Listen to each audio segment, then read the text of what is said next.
Well, hello, my name is Kent Hovind. I taught high school science for 15 years, and now since 1989 I've been an evangelist and I travel and speak on creation versus evolution. It is my great privilege to do debates at universities against the people who believe in evolution. Now, this debate you're about to watch, I debated Dr. Pigliucci.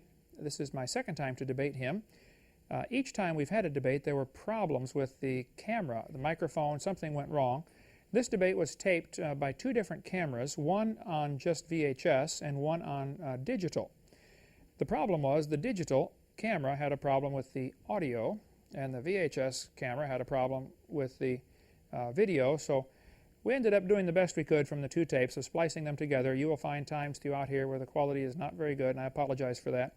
I'm sorry, we did not tape it at all. Somebody else taped it for us and sent us the tapes, so we can't take the blame for this, but we really think the material was offered was worth having, so that's why we've put this into our debate series. Dr. Pigliucci is from Italy, very difficult to understand sometimes, and you may have to play his section a few times to understand what he's saying. He talks fast with a thick Italian accent, plus does not keep the microphone very well in front of his face, so we apologize for that also. Anyway, I've offered to debate him again. I'll take on the whole UT science faculty at the same time with half my brain tied behind my back. We hope you enjoyed this debate. If you have any questions afterwards, please don't hesitate to call. Our website is drdino.com, or you can call our office 850-479-DINO. If you have some professors in your school that would like to have a debate, I do many debates and will fly up at my expense and debate any number of professors at the same time. And that ought to help raise a crowd. Generally, there's over 1,000 people that come to these things. The room will be packed, I assure you, if you want to have a debate at your university. Count me in. I'd love to do it. Thank you so much.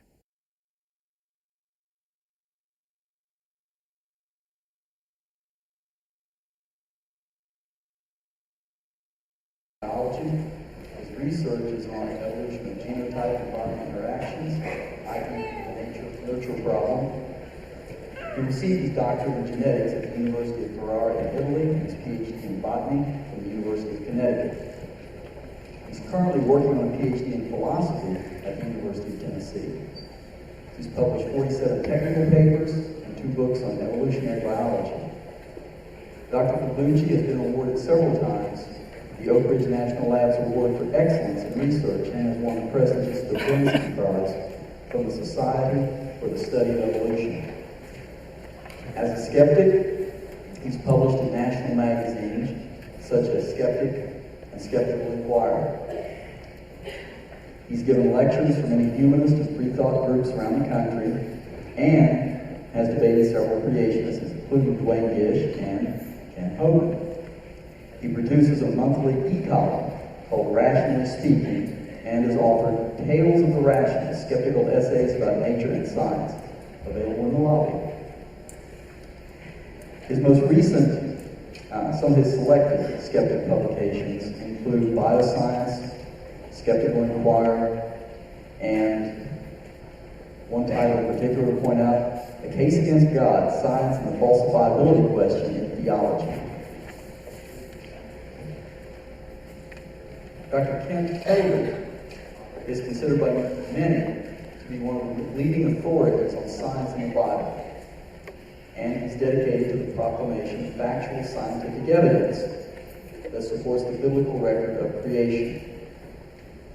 His seminars, he writes, have caused even the most devout evolutionists to sit up and take notice. He's a 15-year veteran high school science teacher, and his love for science sparked his interest in creation versus evolution. He saw the need for exposing evolution as a dangerous religious worldview and for arming Christians with scientific evidence that there are no contradictions between true science and the Bible. In response to these needs, shortly after finishing his PhD in education, he began a full-time ministry of creation science and evangelism.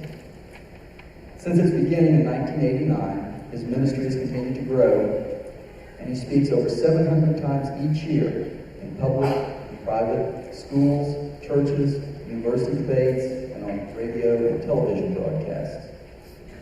His humorous, fast-paced, illustrated seminars provide documented evidence against the unscientific theory of evolution. The information presented concerning dinosaurs in the Bible and the few that are still alive today reflects his study in the field of cryptozoology. His goal is to strengthen faith of believers and convict the evolutionists and to win the lost Christ. He offers $250,000 to anyone with real scientific evidence for evolution. He lives in Pensacola, Florida with his wife Jo and 2 of their 3 children. The 3rd child, Eric, also lives in Pensacola and speaks on creation. The format tonight will be fairly simple and straightforward. Each speaker will be given 30 minutes, and there will be no interruptions from the audience or one speaker to the other at that time. And we've already decided who will go first. That's Dr. Pavlucci. And since it was a football day, naturally had to flip a coin to decide who would go first. After that, we'll have a short break. We'll gather written questions. You should have received some pieces of paper as you wandered in. You'll find some folks posted in each aisle during the break. So be sure they get the questions. They'll deliver them to me, and we'll start sorting them at that time. Then, when we regather, 2 15-minute rebuttals from each side, and then the series of question and answer. During the Q&A, each person, the person to whom the question is directed will be given 2 minutes to respond to the question. The other person will be given 1 minute for rebuttal. Okay, Dr. Pavlucci. Thank you, Dr. Carter. Thanks, everyone, for coming here. Let me tell you a couple things about what I would like to do tonight. One thing that I'm not interested in doing is in convincing anybody that there is no God. This is not that kind of debate. We're talking about science tonight. The other thing that I would like to do, on the other hand, is to tell you what evolution actually is about, because there's a lot of misconception on this particular topic. And so, during my opening statement, essentially I will give a very brief evolution 101 so that we're clear on what we're talking about. Of course, there's not enough time to give you a full course in evolutionary biology, so I have to leave out a lot of stuff, and I will focus on 2 or 3 major examples to give you a flavor of what evolutionary biologists actually do and what they're talking about. And in the rebuttal part, I will address my opponent specific points when they come up. Incidentally, given that Mr. Hammond here has debated hundreds of times, apparently, if there is anybody here that has a habit of cheering for the underdog, that would be me this time. Okay, so what is it evolution is and is not? Let me give you a roadmap of what I'm going to be telling you in the next few minutes that is useful, I think, to understand the evolution-creation debate. First of all, evolution is defined in a couple of different ways, and it's not defined the way creation is defined. The way a professional biologist defines evolution is either one of these 2. One, it's a change in gene frequencies. So a change in the frequencies of the genetic constitution of an organism constitutes evolution. It's the simplest definition of evolution. Or, the more complicated definition of evolution, and actually the one that Darwin gave originally, is the central modification. That is, evolution is about change in organisms that are related to each other to some extent. Contrary to what most creationists think, evolution is not, it's got anything to do with the origin of life, and we'll get to that in a few minutes. And evolution also has got nothing to do with the origin of the universe. Those are 2 distinct scientific, these are scientific questions. I'm not denying that they are scientific questions, they're just not evolutionary questions. And also, one of the tenets of evolutionary biology is that the explanation of for the diversity of life on Earth, which is what we're interested in here tonight, does not require intelligent design. That does not mean that there is no God, which is why I said a minute ago that I'm not here to convince anybody about the existence or inexistence of God. I'm just saying that a natural explanation of diversity of life is possible, and which is what science is about. So let's start on the first count, which is evolution as a change in gene frequencies. That molecule over there is a sample of DNA, which is what your genes and everybody else's genes are made of. The evidence and the theory for the fact that evolution does occur in the sense that genes do change in frequency in natural populations the theory comes from population genetics, which is a highly mathematical branch of evolutionary biology. It has been, people have been publishing in that area for the last about 100 years or so. The empirical evidence comes from molecular biology, especially molecular biology, provides you evidence of changes in gene frequencies in populations under your very nose that happen as we speak.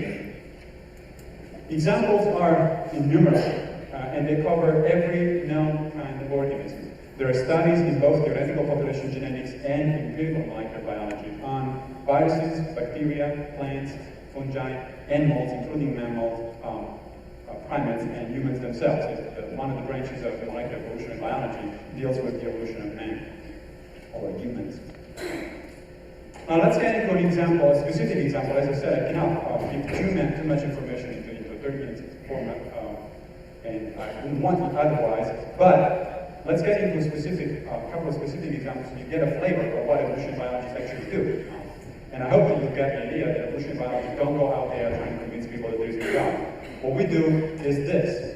One of the things that we study is, for example, the evolution of the HIV virus. Now, you all know that the HIV virus causes disease of the immune system.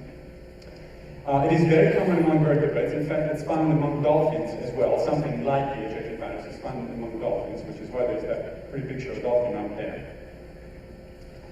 There are two major kinds of human HIV virus, and one of them, so-called they're called HIV-1 and HIV-2. I guess the person who discovered them wasn't too much into imaginative names. But HIV-1 evolved from chimp virus and attacked human populations in the 1940s. You can determine that both from molecular biology and from epidemiological studies. And then it spread to Europe in the 1970s. We actually know the person who brought it to Europe. It was a Swedish or a Norwegian settler who had been working in Africa for the previous decade or so. He went back there, and that he was the person who was infected. All of the European forms of HIV are derived from that particular individual. And the reason you can tell that is because of the tools that molecular evolutionary biology has available. As you also probably know, AIDS is very difficult to cure, and the reasons, in order to understand the reasons, you have to understand some evolutionary biology. It's evolutionary biology that tells you why is it that HIV is so difficult to cure. For one thing, the virus, which you're seeing over here, attacking a human cell, that's a human lymphocyte cell, a human defense immune system cell. The virus mutates very rapidly. Mutations are one of the two fundamental components of evolution. Evolution works with two fundamental processes. One is mutation, which is random, and the other one is natural selection, which is not random. Well, mutations in the HIV virus occur very rapidly, which is one of the reasons that it's very difficult to find a cure. Because it literally mutates under your very nose, since it has a very rapid life cycle. The other one is the environment. The environment of an HIV virus is very complex because it depends on the sexual behavior of individuals, which are very complex and varied across the world. And in fact, they're so varied that there are different kinds of HIV virus that are adapted to exploit one kind of sexual behavior or another. All of this is perfectly understandable in terms of evolution. What you're looking at from the 1940s on is the evolution of a new form of virus and how it spreads through populations and adapts to new conditions. This is exactly what evolutionary biology would predict. Now, what about the idea of evolution as descent with modification, which was Darwin's original definition of evolution? So that's what he meant. He wasn't aware of this particular kind of diagram, but this is a diagram of the evolution of the ceratopsians. The ceratopsians are the three-horned dinosaurs, which are very common in museums, in paleontological museums all over the world. That's what we know right now, as of now, of the evolution of ceratopsians. These are different forms and how they are related to each other. You can see incidentally that there are a lot of intermediate forms, which is another one of the myths of creation, that the intermediate forms are not there. Well, evolution is descent with modification, that is, as this kind of diagram that I'm showing here. It's studied by a variety of disciplines, including comparative anatomy and paleontology. And the evidence for this evolution by descent comes from a variety of disciplines, from organisms and morphology, from the study of the physiology of those organisms, from the developmental biology of those organisms. All of these different pieces of information, which of course I don't have time to give you into any detail at this point, will fit very well with each other, and they represent the general evolutionary explanation of how life actually emerges. There's also, of course, evidence from the fossil record, and what you're looking at here is the evidence from the fossil record, or it's part of the evidence from the fossil record. I'll show you a few other pieces of evidence from the fossil record in a minute. But this is what evolutionary biologists mean by descent from modification. Let me give a specific example. Like in the case of the HIV virus for molecular evolution, let me give you a specific example in the case of descent and modification. One of the best known examples of descent and modification that we have come to understand in the last few years is the evolution of whales, which is sort of summarized over here. These are the actual skeletons that have been found in the fossil record. These are the actual currently living whales. There are two major kinds of whales, the sperm whales and the white whales is over here. So the baleen whales are one kind and the toothed whales are the other kind. These are some of the intermediate in the fossil record, and this is a reconstruction of what BCTN might have looked like. Well, how do we know? Because we have a bunch of the intermediates. Of course, we don't have the actual animals, so this picture that is looking at you is not what we have. What we have is the skeleton of that creature. The evolution of whales started about 55 million years ago with some animals of this kind, which are called mesonitids. These were hyena-like creatures. They were scavengers and fish hunters. And if you want to find something today that essentially has the same ecological niche, you would have to look no further than bears. Bears have actually a habit and way of living that's pretty similar to what the mesonitids would have had 55 million years ago. Then there is a large number of intermediate forms which have always been discovered in the last few years. Until a few years ago, I wouldn't have been able to tell you this story about the evolution of whales because we didn't know anything about the evolution of whales. 53 million years ago, it is only a couple of million years after the animal that I just showed you, and that's nothing in geological terms. It's a blink of an eye. Another animal appeared called Hymalaiocebus. It lived in fresh water and the sea. If you wait another 3 million years, you have Pachycetus, which lived on both land and water. And then you have this guy over here, Ambulocetus, which appeared between 45 and 50 million years ago. It had better reduced limbs, and you can see already that it looks much more similar to what today is our marine mammals than to the animal that I showed you a minute ago. In fact, it looks pretty much, and it has the same kind of had probably the same kind of habit, the same kind of lifestyle of, say, a sea lion. So if you want to see what an intermediate form will look like actually today, just have to go to the zoo and look at these kind of animals live. Of course, I'm not saying that a sea lion is an intermediate between whales and whale ancestors, but it looks like what an intermediate would have been. A little later on, 35 to 40 million years ago, we have this fellow, Basilosaurus, and a variety of other species of which we have found the fossils. And this thing really has extremely reduced limbs, and it really had a completely marine habit. We know that because it's found only in sediments that accumulate under marine conditions, not under fresh water.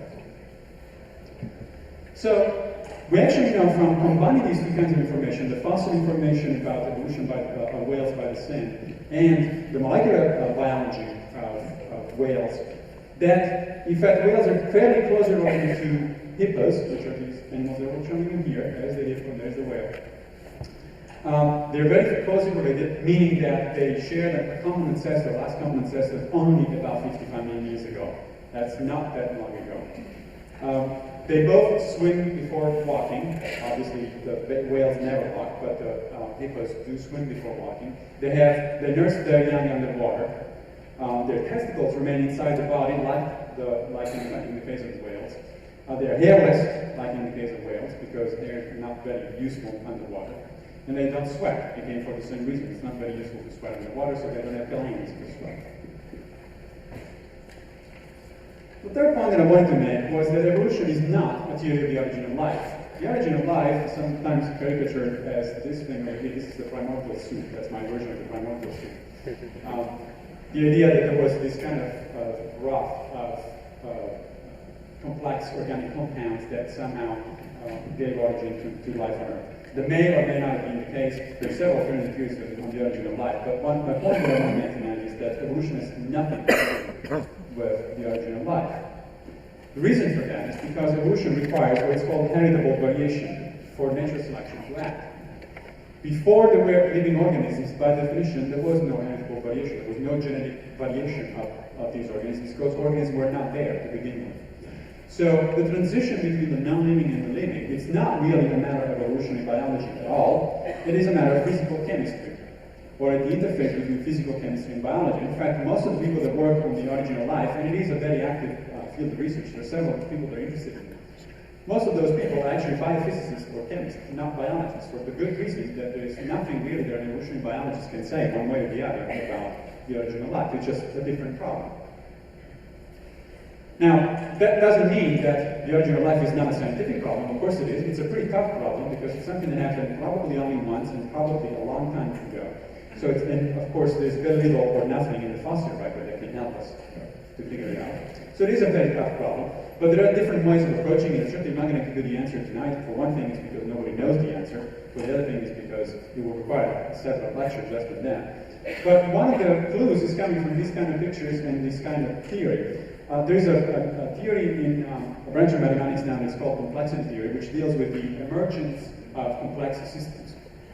And one of the things that this complexity theory explains is the emergence of these complex systems. You can't see much because this is a satellite picture taken at very low resolution, but those things that you're looking at there are convective cells that form spontaneously in the upper atmosphere. There is no way to explain these complex natural phenomena unless you allow for what's called the emergent property of the interaction of the molecules that make up these cells. Well, complexity theory explains how these things originate, and complexity theory is currently our best choice, our best bet to explain the emergence of another complex system, which is life on Earth. So people are working on it. I might get back to you on that in a few minutes. The fourth point that I wanted to make was that evolution is not a theory about the origin of the universe. The universe evolved, or you hear that the universe has evolved or is evolving, but it evolves only in a very general sense, in the sense of change through time. Well, change through time is not what evolutionary biologists consider evolution. There is no selection and no mutation. There's no mutations, no process equivalent to mutation in the formation of universes. And there is no natural selection that we know of, at least, in the origin of universes. So those are really literally apples and oranges. Now, we do know something about the origin of the universe. Again, this is some of the empirical evidence. This is a beautiful picture from the Hubble Space Telescope of these things which are called proto-galaxies. These are the building blocks of galaxies. These are very far away, and they existed a long time ago. The only reason we can see them now is because light takes several hundred millions of years to come up to us from them. So we actually can peek at what was happening directly by telescopic observation, what was happening a few millions of years or tens of millions of years after the origin of the universe. There's also an interesting set of theoretical research that actually addresses the origin of the universe. There are two major branches of modern physics that are trying to explain this kind of phenomenon. One is the general theory of relativity proposed by Einstein at the beginning of the century.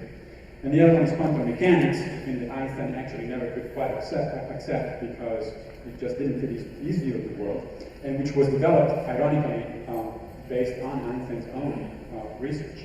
Well, these two pieces of information are actually coming together in the 21st century in what physicists are now calling superstrings theory. Superstrings theory is, among other things, is one of our best bets to explain how the universe originated and why the universe that we live in is the way we observe it. I can give you plenty of references if you want to learn about superstrings theory. It's an extremely complicated branch of mathematics, but it is a fascinating enterprise. Now, after I told you all of this, and I told you, well, evolution is not about this, it is not about that, well, does that mean that evolution failed if it cannot answer what creationists call the origin question? So if evolution cannot tell you how life originated or how the universe originated, isn't that a failure of evolutionary biology? From what I told you so far, you should have realized that that's not the case, because that literally is talking apples and oranges. Or if you want to use a different metaphor, it's like understanding a baseball game applying the rules of basketball. It just doesn't work that way. It's like asking theoretical physicists to explain evolutionary biology. Well, theoretical physicists wouldn't know where to begin with, because evolutionary biology has very little to do with quantum mechanics. So these are valid scientific questions, but they cannot be held against evolutionary biology. So, well, you haven't explained the origin of life, therefore, what are you talking about? It just doesn't work that way. The last point that I want to make before concluding the opening statement is to address the question of, well, does the variety of life on Earth require intelligent design? Which is, of course, why most people that are here tonight are interested in. And intelligent design, of course, can be a variety of things. Creationists don't necessarily agree on what intelligent design is to begin with. Some of them think of certain kinds of God, a certain kind of God. Some of them actually think of, believe it or not, very smart extraterrestrials, I'll Star Trek. But the question is, there are logical objections to the applications of intelligent design theory to the explanation of life on Earth. One is that it violates what is called Occam's razor. Occam's razor, which was proposed by William of Ockham in the 13th century, is actually the idea that you should avoid unnecessary hypotheses in order to explain something. What is an unnecessary hypothesis? Well, for example, I can explain why you're looking at this presentation based on the laws of physics. Based on what little I know about physics, I can tell you that there are some electrons that are coming here from my computer and they go down here, falling all the way up there, back to the projector, and the projector generates an image that is projected. I can explain both with optics and subatomic physics what's happening. I could also say, on top of that, there is a tiny little green monster which is actually taking these images from here and spreading them directly up there. That's possible. You would have to ask me, first of all, if it is invisible, how do you know that it's green, for one thing? But do I need that kind of explanation?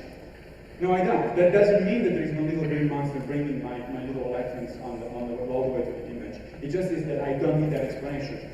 And it's not a good scientific theory. The reason for that is because you can come up with an infinite number of alternative stories that will all be equally unfalsifiable. There will be no way to test if they're right or not. And it will be all equally redundant. That's what Occam's razor does, and that's what creationism does with evolution. The second thing that creationism does with respect to evolution is it violates something that is sometimes called Hume's dictum.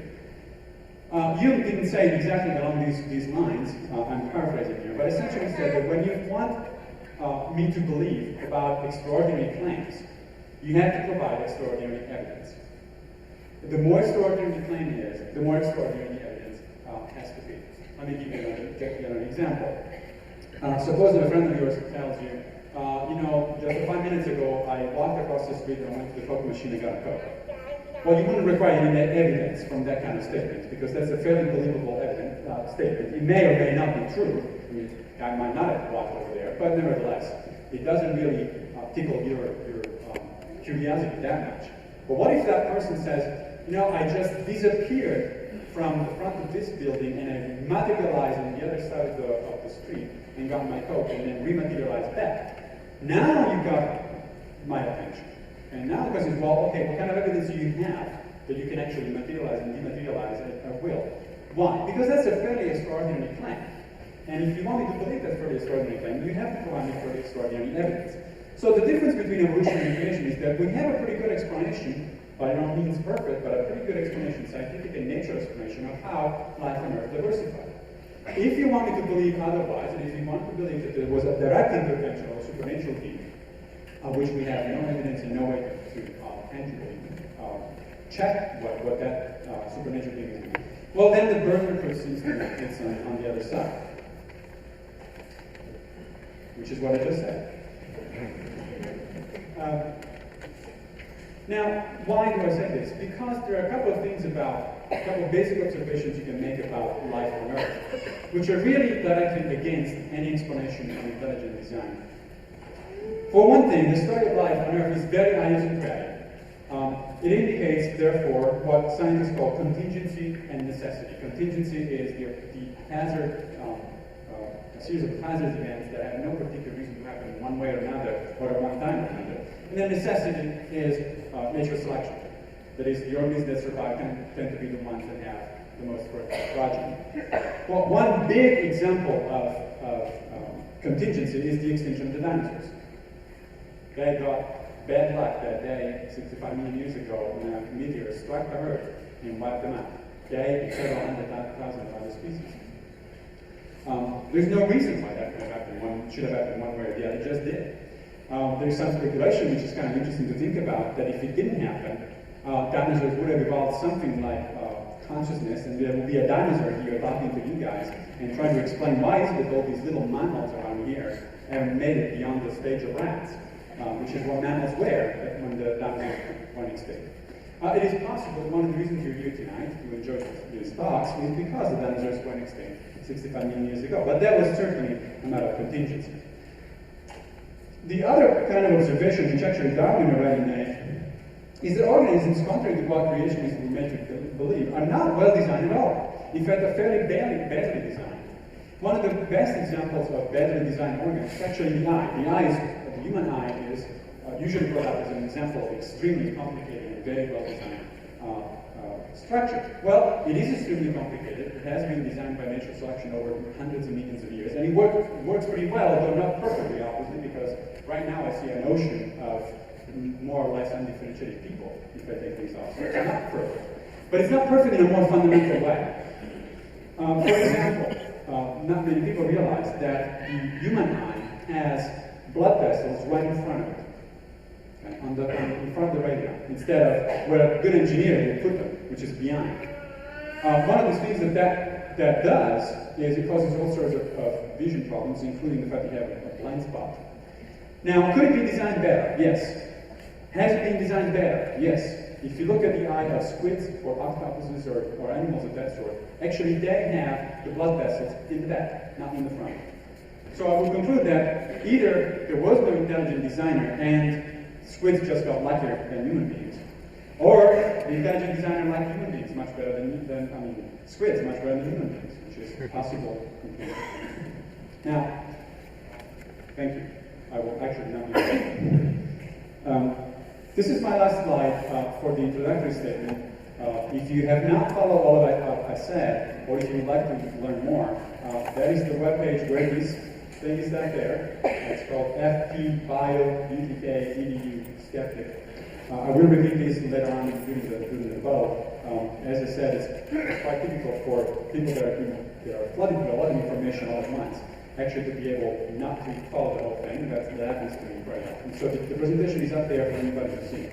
Now the question is, what is the evidence? Let me present you one little game. Suppose that you were looking at these pictures. Would you be able, without hesitation, to pick a human being as different from common ancestors of human beings or from other species of primates? In some cases it might be easy, but in some cases it might be a little bit difficult. It's not that easy. Here's the human being, it's down here. But look, Homo habilis and Erectus skulls look pretty much very similar, and those are two of our ancestors. And anything, in fact, within this slide is not that different. It's a clearly variation in the same team. You can tell an Australopithecus, for example, from any of the Homos, because an Australopithecus was a much different kind of animal, although it is in the direct line of descent of human beings. But the point is, can you really look at a picture like that and think that you are completely different from anything else that is up there other than this? You have the same bones, they're organized in the same way, you have the same kind of chemical substances in the blood, you're made of the same proteins, of the same kind of DNA. In fact, the difference in DNA between human and chimp, on average, is only about 2%. Can any rational person look at something like that and say, no, I really don't think that we're made of the same thing. We're completely different things. We're completely independent. We have no relationship whatsoever. That's what evolution tells you. You do have a relationship. If you like it or not, I mean, I don't particularly enjoy being the descendant of this little fellow over here. But nevertheless, that is our best guess to what actually really happened. Thank you very much.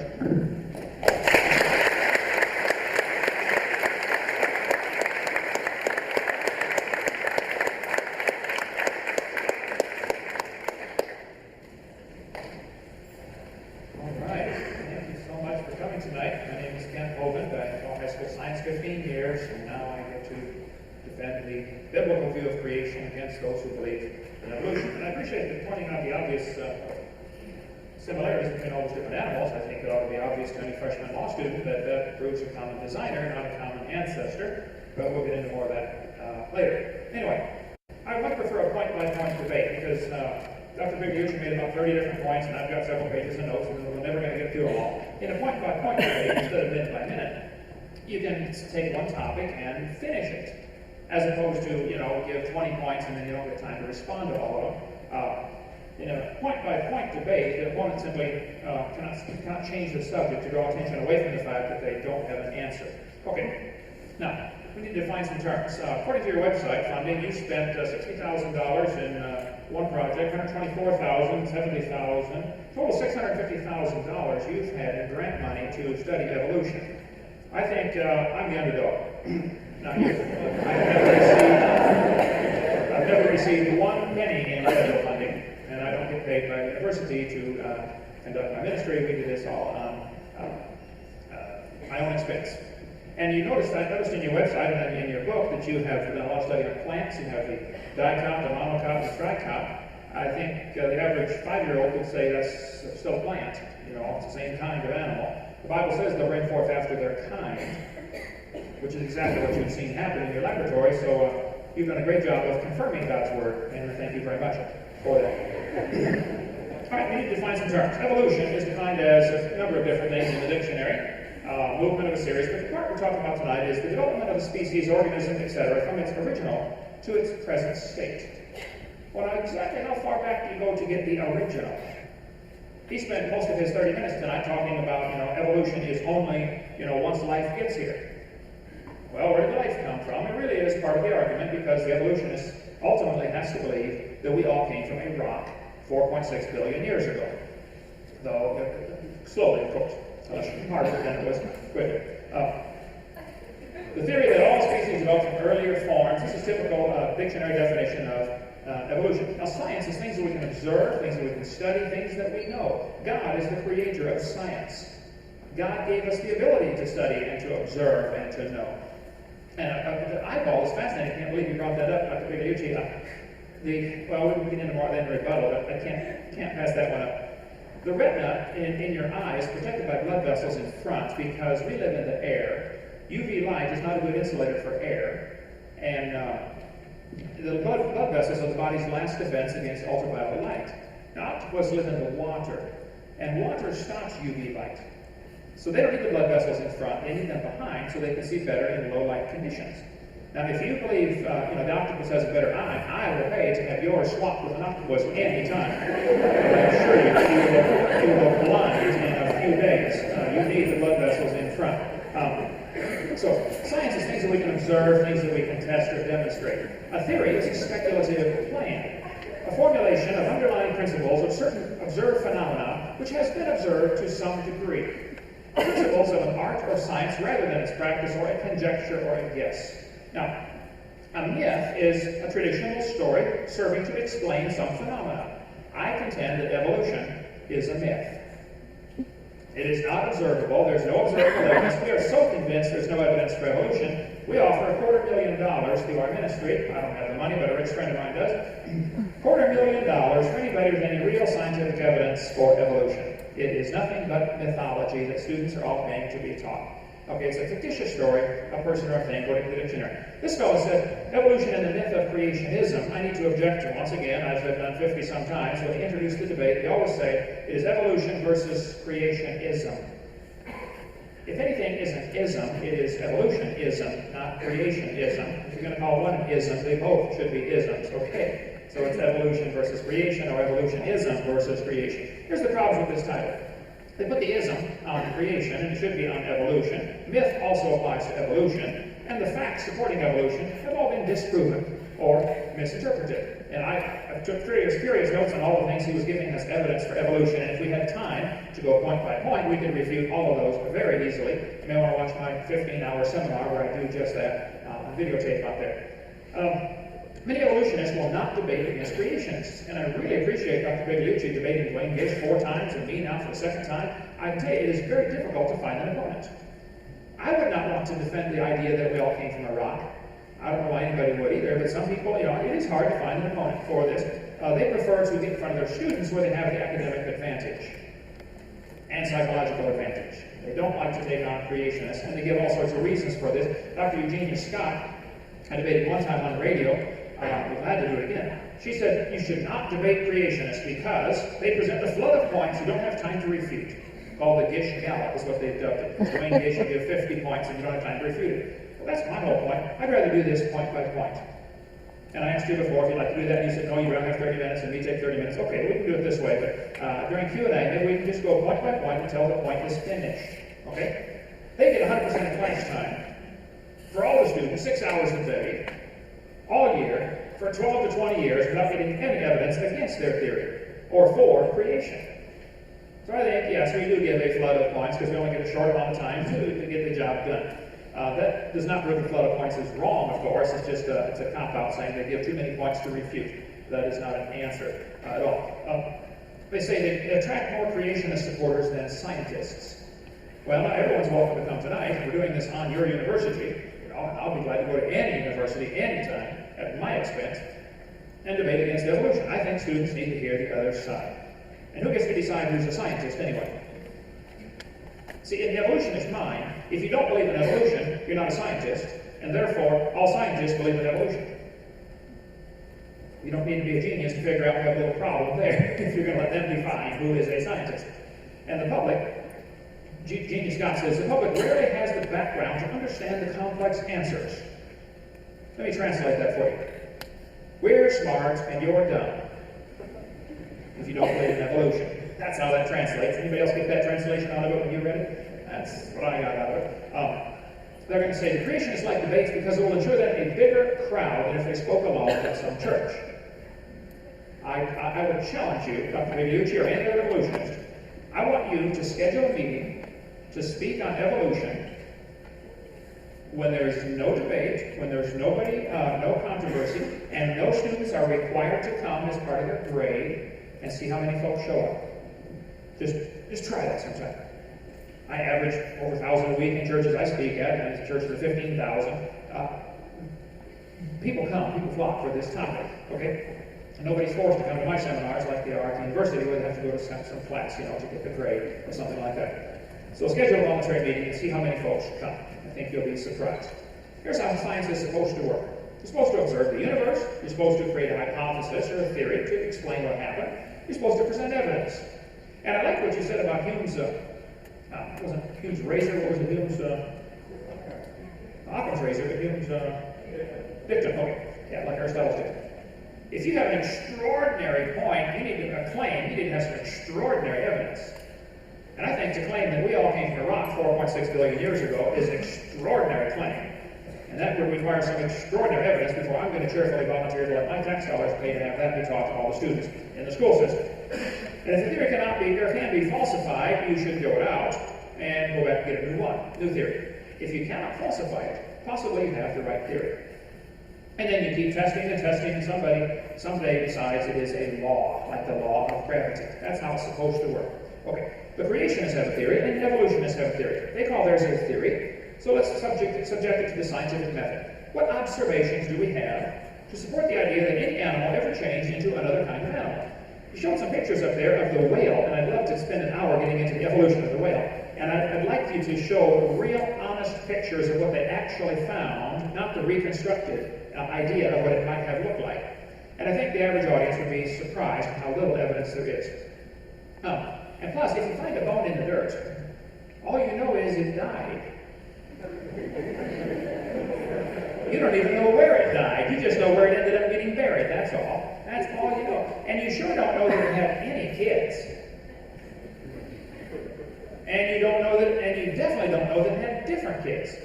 And why do the evolutionists claim the bones in the dirt can do something the animals today cannot do? The bones in the dirt could produce different kinds of offspring, but the animals today cannot. I mean, if a bear is turning into a whale, those bears are still having babies. Let's see it happen again. Only let's watch it this time. And what mechanism has been observed to bring about these incredible changes that they talk about? And are there any other explanations for how these limited changes can happen? This textbook says the Colorado River has cut through layer upon layer of rock over millions of years. Now, hold on just a second. Let me explain something that every science student ought to learn in 3rd grade, okay? There are facts. It is a fact Grand Canyon exists. Then there are interpretations of that fact. The creationists have an interpretation, and the evolutionists have an interpretation. The creationist says it formed quickly by lots of water over a little bit of time. The evolutionist says it formed slowly by a little bit of water over lots of time. Now the fact is the canyon exists. Whose interpretation is right? That's not part of the fact. That's just the interpretation of the fact. It is a fact the Earth has many layers of sediment. No argument on me.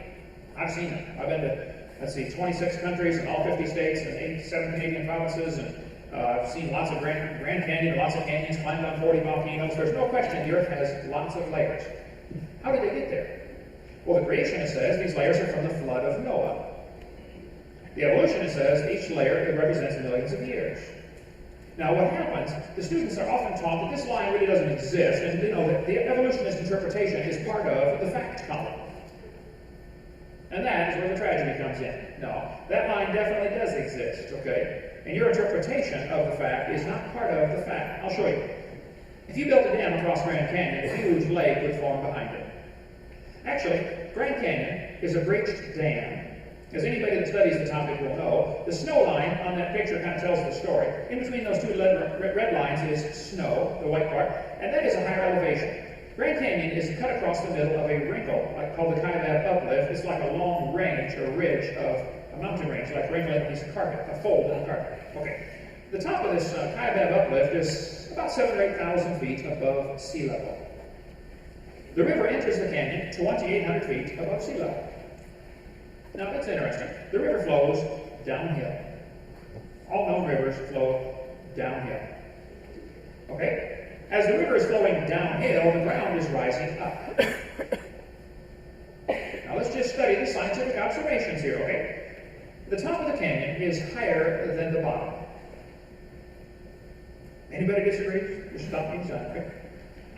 The river runs through the bottom. Still with me? The top is higher than where the river enters the canyon by 4,000 feet. Rivers don't flow uphill. There is no delta. Where is the mud that washed out? That river did not make that canyon. Now, it's a fact Grand Canyon exists, but the evolutionist interpretation that it happened slowly over millions of years does not stand up to scientific scrutiny. Their interpretation is falsified. That river did not make that canyon. I'm sorry. If you would like millions of years for your frog to turn into a prince, I can understand why you would need that, but you can't have it. At least you can't use Grand Canyon as evidence for it. The creationist interpretation says 6,000 years ago or so, God made everything in 6 days. And that explains why we have so many millions of symbiosis relationships. Animals and plants were created, designed for each other, and created within a day or so of each other. That works just great. If you want them to evolve separately and slowly over millions of years, you have a multitude of problems that come in, which are just glossed over by the evolutionists. It amazes me how they can grossly oversimplify life and oversimplify the complexity of living things and just assume, well, that's what happened because here we are. That's not evidence. Charles Darwin, fresh out of Bible college at age 22, sailed around the world on board the Beagle in 1831. As he sailed around, Charlie came to the Galapagos Islands, and he noticed there were 14 varieties of finches on these islands. He studied them carefully. Charlie hated birds. He liked worms. And he thought it was mean for birds to eat worms, so he shot all the birds he could, because it was kind of hard on the worms getting chewed up, he thought. And so he really was an unusual fellow. But he did raise pigeons, kind of a strange guy. He married his first cousin, Emma Wedgwood. We can go on all day about Charlie if you'd like. But anyway, Charlie noticed there were 14 varieties of finches. He concluded that all these finches had a common ancestor. I bet you're right, Charlie. It was a bird. And then he said in his book on page 170, and I've got the book there. I guess I didn't bring my stuff in. It's in the car. I'll set it tomorrow when I speak to the church in Powell. Charlie said in his book, "It is a truly wonderful fact that all animals and all plants, throughout all time and space, should be related to each other." Well, now hold on just a minute. You count 14 varieties of finches, and then you conclude that finches and bananas are related? I think that's a little bit of a stretch from the observation, don't you think? Isn't that what he's saying? Birds and bananas are related? Am I reading that wrong? That's what he said. Everything is related. Based on 14 kinds of birds? No, Charlie. See, what Charlie observed is often called microevolution. Now, microevolution is a lousy term. I don't like it, but everybody uses it, so we're stuck with it. And Dr. Pigliucci spent a lot of his time trying to deflect what I'm about to say here. Microevolution is a fact of science, folks. It happens. It is observable. Dogs produce a variety of dogs. Big dogs, little dogs, probably have a common ancestor. Dog. And big roses and little roses and yellow roses and white roses and red roses and pink roses probably had a common ancestor. Rose. See, microevolution is observed. This word evolution really does have 6 different meanings or stages or levels, whatever you want to call it. Cosmic evolution is the Big Bang. Some evolutionists say this is not part of the argument about evolution. Okay. Well, if it's really not part of the argument about evolution, then why don't you help me get it out of the books? Because I guarantee the biology books used in this campus that you teach from have this included in with the books on evolution. It starts off with statements like that. Take it out of the books if it's not part of the subject, okay? This book has it for a high school student. 18, 20 billion years ago, there was a Big Bang. Well, let's get that out of the books. Science books ought to teach science, okay? Then they're going to say, the second one would be chemical evolution. According to the Big Bang, hydrogen was produced and a little bit of helium. Well, there are 107 different elements if you count the synthetic ones. How did they evolve? This is not talked about much, but chemicals would have to evolve, folks. I mean, that's each molecule chemical is incredibly complicated. Just the right number of protons and electrons and neutrons, and it's just really pretty interesting. They are so complex. They don't talk about that much, but there would have to be some chemical evolution. Then we'd have to have stellar and planetary evolution. How did the stars evolve? If evolution is true, star births should equal star deaths. We see stars dying all the time with supernovas and novas. Nobody's ever proven one star birth. And yet there's enough stars out there that everybody on Earth can own 2 trillion of them to themselves. Where's the star births going on? Nobody's ever proven one. They say, well, in Crab Nebula, there's a bright spot. We think there's a star being born. Well, it might be the dust is clearing and you're seeing one that was back behind it. And one star forming is not explaining how we got all the zillions of that up there. One evolutionist told me, he said, we've calculated if 20 stars explode near each other, it'll create the energy to create a star. Oh, well, that's brilliant. You got to lose 20 to gain 1. You should run for Congress, man. You can help those guys borrow their way out of debt. This textbook says, as Earth formed, the surface was like the moon. Earth's surface was hot, and there were large pools of bubbling lava. But oceans formed as it rained on the rocks for millions of years. Yes, boys and girls, millions of years of torrential rains created the oceans, and swirling in the waters of the oceans is a bubbling broth of complex chemicals.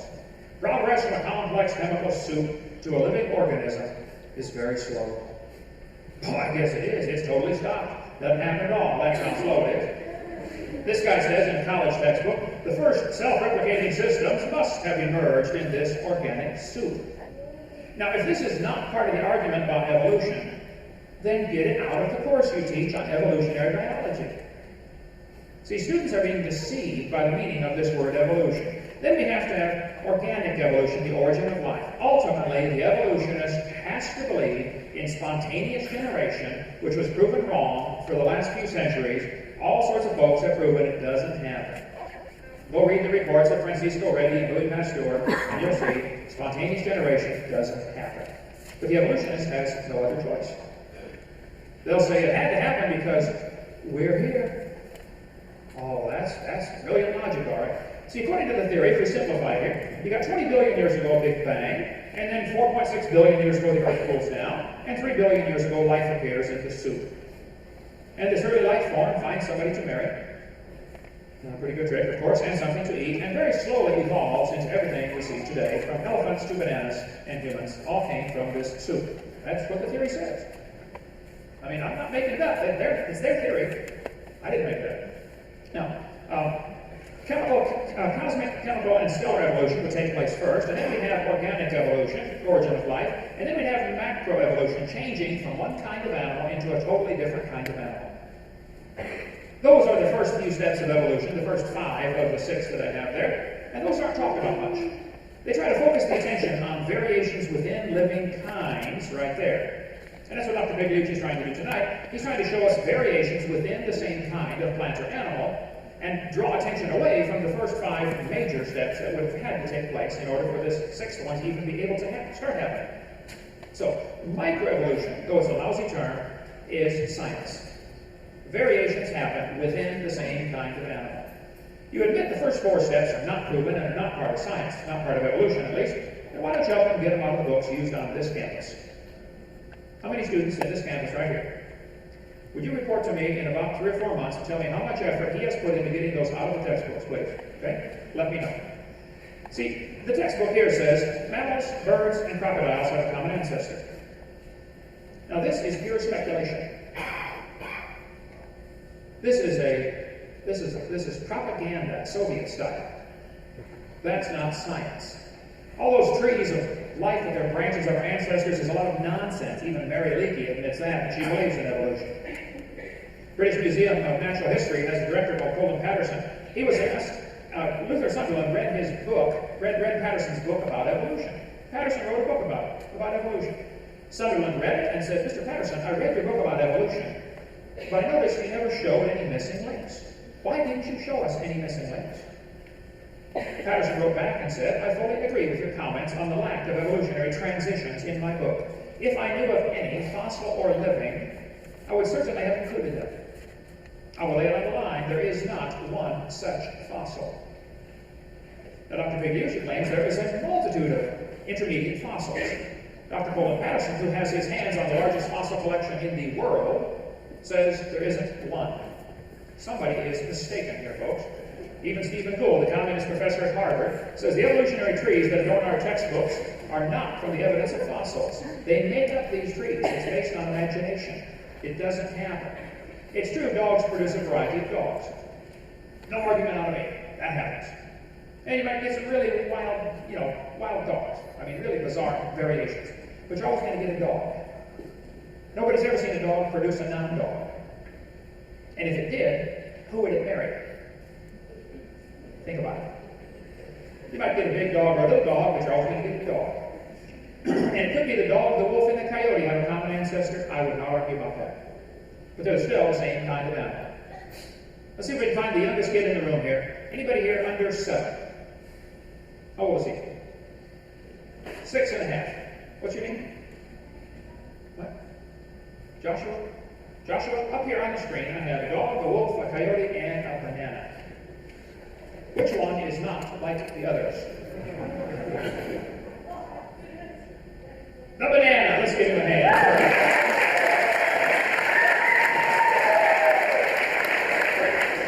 All we observe are variations within the same kind of animal. It could be that the horse and the zebra have a common ancestor. I wouldn't argue about that. Stand back and look at them. They're the same kind of animal. That doesn't prove a horse and a banana are related, folks. What happens? Students are asked to make a giant leap of faith and logic, totally in the absence of any scientific evidence, to believe in macroevolution, which says the dog and the rose have a common ancestor, if you go back far enough in time, and it was a rock. That's based on a fantasy, based upon imagination. See, this is never talked about. This one's not talked about much. This one is talked about a little bit, but they really focus on microevolution, or variations, within the same kind. And that's all it is a variation. We don't argue about that. That happens. The rest is assumed. They try to sneak them in as if it's a package deal. Well, if you believe in evolution, you have to believe in the whole thing. You have 5 minutes left. Oh, man, I'm just getting rolling. Okay.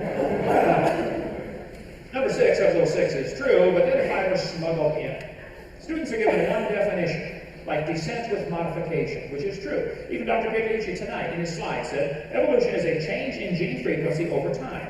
Now that is kind of a deceitful definition of evolution, because that's the same as I've said. The animals are going to bring forth after their kind, and you might get a gene frequency. But see, changing the gene frequency does not change the genetic complexity, and it doesn't add any new information. It doesn't make a new animal. Changing the gene frequency is like scrambling up the letters of the English alphabet. You will never get Chinese words that way. And evolution requires changing into a totally different kind, a totally new genetic information. Watch what this textbook does. Evolution means a change over time. That's definition number 1. This one says, evolution is defined as a change in species over time. Oh, now they've narrowed it clear down, haven't they? If you really mean species change over time, I agree, then we can all go home. It's what's implied that I don't like. See, they slip in the other definitions of evolution, like cosmic and organic, and say, then they tell the students, if you don't believe in evolution, you don't understand science. Well, I'm sorry, I think I do understand science pretty well. I taught it 15 years, and evolution is not part of science. It is a religious worldview that is unsupported by science, and I, for one, am sick and tired of paying for it to be taught in our public school system. In advertising, it's called bait and switch. If I said, new Mercedes, $10, everybody would line up at the door to buy it. Well, when you got there and I said, hey, actually it's $99,000. Well, I baited you to come in and switched it. That's illegal. People go to jail for that. And professors ought to go to jail for baiting the students to believe in evolution with variations and then switching it midstream. Bible warns us about science that is falsely so-called, and evolution is not science. It's a religious worldview, and if you want to believe in it, that's perfectly fine. But keep it at home, please. Don't bring it into a tax-supported institution. It has nothing to do with science. So what's in these books? Dr. Biggie gave all sorts of evidence of evolution, which we'll have to take up in the rebuttal time. How much time left? 3 minutes. I'll get a couple of minutes. Okay. Here's the evidence they use. He mentioned fossils. I was really surprised at that one. Vestigial structures he did not mention, but this is in almost every textbook. Fossils, structure, molecular biology, development, DNA similarities, structure of the limbs, called the homology argument, and poor design, like the eyeball. That one ought to be outgone a long time ago. The eyeball is very well designed. And the reason so many folks have glasses is probably more dietary or inherited genetic problems from, when you realize you're a copy off a copy off a copy off a copy off a copy off a copy off a copy off a copy off a copy off a copy of the original Adam, I think it's pretty good that we can see it all. You get a computer program and copy it, then copy the copy, and copy the copy of the copy, and copy the copy of the copy of the copy. You do that about 500 times, and then put it in your computer and tell it to run. See how it does. You have an incredibly complex gene code that is still working pretty good. And to say we have glasses as evidence for evolution is absolutely ridiculous. Now, the fact that the eyeball is unbelievably complicated. Darwin said, if my theory was true, numberless immediate varieties must have existed. Where are these missing links? Well, David Rock at the American Museum of Natural History says, in the years after Darwin, his advocates hoped to find predictable progressions. In general, these have not been found, yet the optimism has died hard, and some pure fantasy has crept into textbooks. There is some fantasy in the books used in this campus right here, things that are used to support evolution that ought to be taken out. There aren't any missing links, folks. The whole chain is missing. Gould said, the absence of fossil evidence is an nagging problem for evolution. We know the theory is true, now we just need the evidence. That's not how science works, Steve. Okay? You find a fossil in the dirt, all you know is it died, folks. That's it. That's not evidence for evolution. Fossils don't offer any evidence at all. You don't know that it had any kids. You certainly don't know that it had different kids. And just because you can arrange them in some kind of preconceived idea of what you think might have happened, that wouldn't hold up 2 seconds in a court of law. I can arrange knives and forks and spoons in order and prove they evolved from each other. Doesn't prove a thing. Each one was designed. We'll get into more in the rebuttal section about embryology. He mentioned development. I was surprised that one's still in there after being proven wrong 127 years ago. We'll get into that later. Thank you, sir.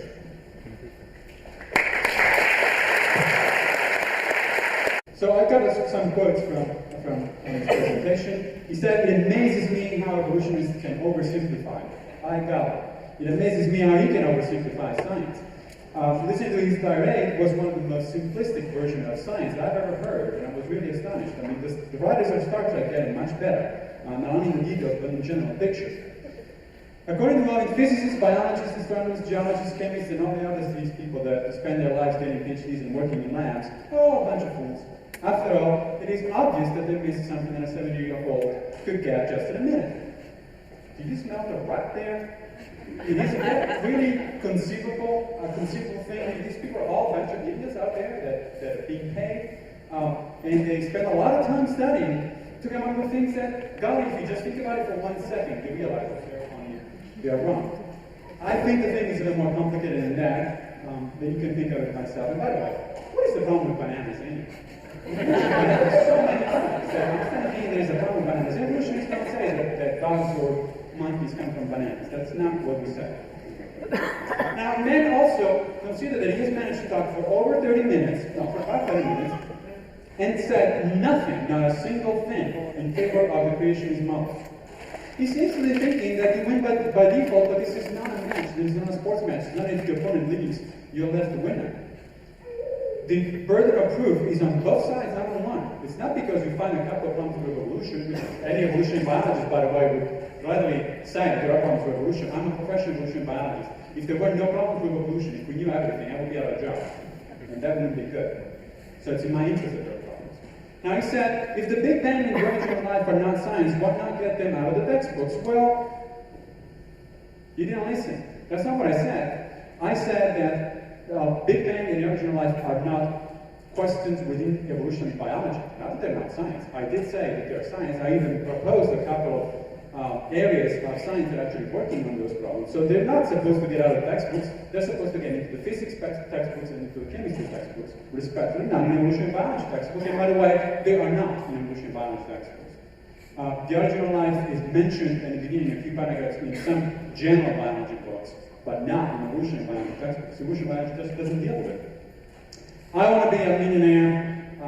Mr. Alvin here proposed $250,000. I heard that it has been going higher and higher. Apparently, the amount of money you're giving. Well, he gives this to whoever proves beyond reasonable doubt, of course, to his satisfaction, that evolution is the cause of the existence of highly ordered universes, which I said evolution is nothing to say about the order of the universe. The variety of life forms on Earth, that is evolution.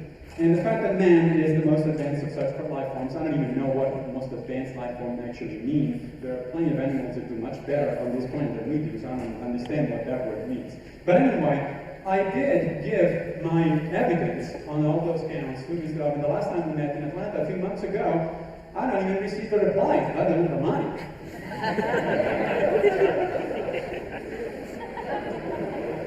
Now, Mr. Alvin's tall tales are very interesting. The kind of tales that you find in the following sources. One of the things, if you visit his website, is very instructive. I spent countless enjoyable minutes on it. For example, he believes that dinosaurs live among us. And what is the proof? Well, by golly, there is a picture of the Loch Ness Monster over there. Of course, that has been debunked, and that kind of pictures you find usually things like the Weekly World News, together with a John Bennett blockbuster, and the Chicago woman has 3 brains, and things of that sort. That's the kind of evidence that we have. He claims that that picture has not been debunked. It has. He also believes that evolution has been shown to be false. There was a link to his from his website that this kind of source. This would really be a common evolutionary biologist. This is supposed to be a dinosaur skeleton, dinosaur skull, directly eating a human being. Now, if you're about paleontologists, you smell another rug right there. And sure enough, that was actually an April Fool. It was a hoax put up by the News for Mexican Science and Reason. And they did say that was an April Fool, of course, after April 1st. This novel is not even on the mainstream of the creationist establishment. He mentioned Dr. Duane Gish, which I had the pleasure of debating several times, from the Institute for Creation Research. Well, Dr. Gish disagrees with several things that Mr. Alvin believes in. For example, Mr. Alvin believes that this is a real thing. This is the Biloxi River in Texas, so-called human tracks, which are found right next to dinosaurs. And again, one of those proves that dinosaurs existed at the same time as humans. Too bad that being debunked, they're actually dinosaur tracks. And not even the Institute for Creation Research believes this thing anymore. Mr. Alvin does, at least the last time I checked his website. I would maintain that his predictions are pretty bogus. He had on his website, he's not there anymore now, that the New World Order will implement the World Domination Plan by May 5, 2000. The world's population will be reduced then to 500 million people. Well, it hasn't happened, has it? So what kind are we using now? Certainly not the regular one, because we still haven't seen a New World Order, and the world population, unfortunately, is up to 6 billion. Now, there's a series of other preposterous statements. I'm just going to list them because it's really difficult to disprove them, and they don't require to disprove. The Smithsonian Institute killed thousands of people to augment their collection of human missing links. 5 billion people could drown in Loch Ness, and nobody would notice. You have any idea how large Loch Ness is? Large, but it's not that large. 5 billion people is a lot of people. Evolution is responsible for what happened in the Indians. Meaning the Americans, the Native Americans. I don't know what that is talking about, so I had to do some research. And it turns out actually that the Trail of Tears, which is what he's referring to, the forced removal of the Cherokees, happened in 1838. Well, the origin of species, which marks the beginning of evolution biology, was probably in 1859. That was about, what, 30 years later? How can evolution be responsible for something at the time in which it happened? Evolution wasn't even around. The Great Pyramid was not built by the Egyptians. Well, don't tell that to the Egyptians because they're very proud of it. UFOs are Satan's way of getting around. I don't think there's any evidence that UFOs are even around, let alone that Satan used them as spaceships. And what would Satan need spaceships anyway? And finally, microchips will play an important part in the mark of the beast. I don't even know what that is. But probably, if it refers to Bill Gates, I can probably believe that. So, I think there is only one reality. One of us is profoundly mistaken. Of course, you can guess who I think is profoundly mistaken. You have to decide for yourself, of course, not tonight. My main goal tonight was really to confuse your ideas as much as possible. That is the first step toward enlightenment. Once that you're not so sure of your position, then you can start going out there, go to the library, read some books, read some articles, keep thinking about these things for the rest of your life, because they're not that easy. 7-year-olds do not grasp these topics on the spot, and neither does anyone else over here. But so you have just two choices. Innumerable scientists with legitimate PhDs who brought in the car, the computer, and McDonald's on one side. Well, they tell you that to go and look for the evidence, think for yourself. But look at the evidence, the real evidence. Go to a paleontological museum, go and look at, go to the zoo even. Go and look at these things and see if it doesn't make sense to think that they are related to each other by common descent. Or, you can listen to somebody who has a clear ideological agenda. Incidentally, there's a variety of ideological beliefs among scientists. You can find anything from Christians and Muslims, Buddhists, atheists, agnostics, and all of that. So there's no ideological bias, which means that science is not a religion, no matter what Mr. Owen would like it to be.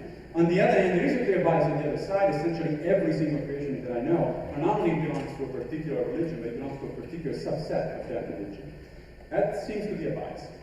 And those are based on tall tales, and there's a very large price to pay for distortion or ignorance, and they pay that price. We're going to pay it as a society every single day. The reason we teach evolution in public school is because it's good science. It is not perfect science, it is not the ultimate word on science, and as soon as we will know better, we will teach better. That's what happened in the past. But the alternative in terms of creation is not only it's bad science, it's just not science at all. Thanks very much.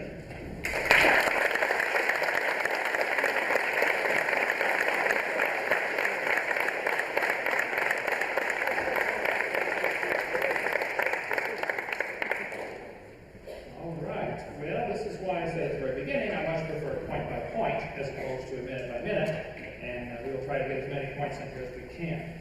You mentioned in the beginning of this debate that you were a member of the Skeptic Society or something like that. I wonder if you are skeptical of evolution or just skeptical of everything other than evolution. I don't think you've applied much effort to being skeptical of what you yourself have been taught. I think that'd be wise.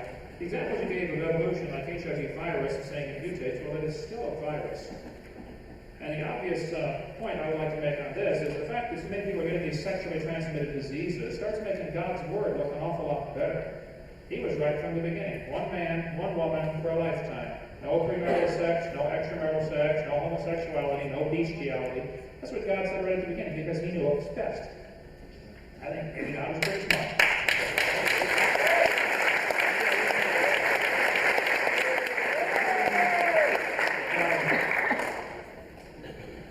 There's several things for the sake of time I want to not get into now. Somebody can call from Q&A, it'll take forever.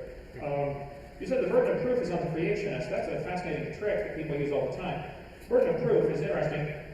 They will say, we must prove our point in order to get it taught in the schools. Let me show you how this works. Suppose I said, watermelons are blue on the inside until you cut the skin. You must prove I'm wrong. How would you do that? I shifted the burden of proof to you. Evolutionists think of it like this. We know evolution is a fact, and you must prove it's not correct. That's putting the burden of proof on us. No, he can spend his tax dollars, he can spend his money any way he wants. I don't care what he believes. I don't care how he spends his money. But he wants to spend your money and my money to teach his religion in this school. And that's what's going on, and that's what everybody objects to. You mentioned about all the scientists' schools. 61% of the population believes the Earth is less than 10,000 years old and God made it. How many of you here tonight believe God made the world? Are these folks fools? Okay. Well, they haven't studied geology. They're just dumb. They're not fools. They're just dumb.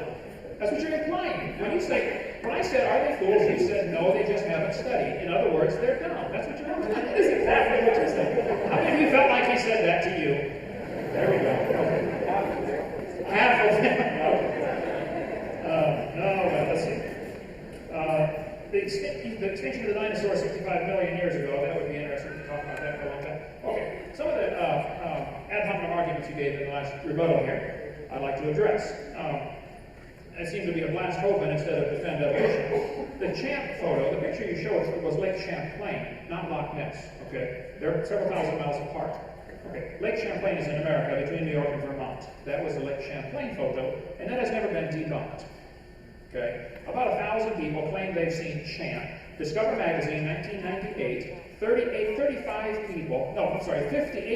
watched Champ. Discover Magazine, I got the reference in here. 58 people watched Champ swim by their boat for 5 minutes.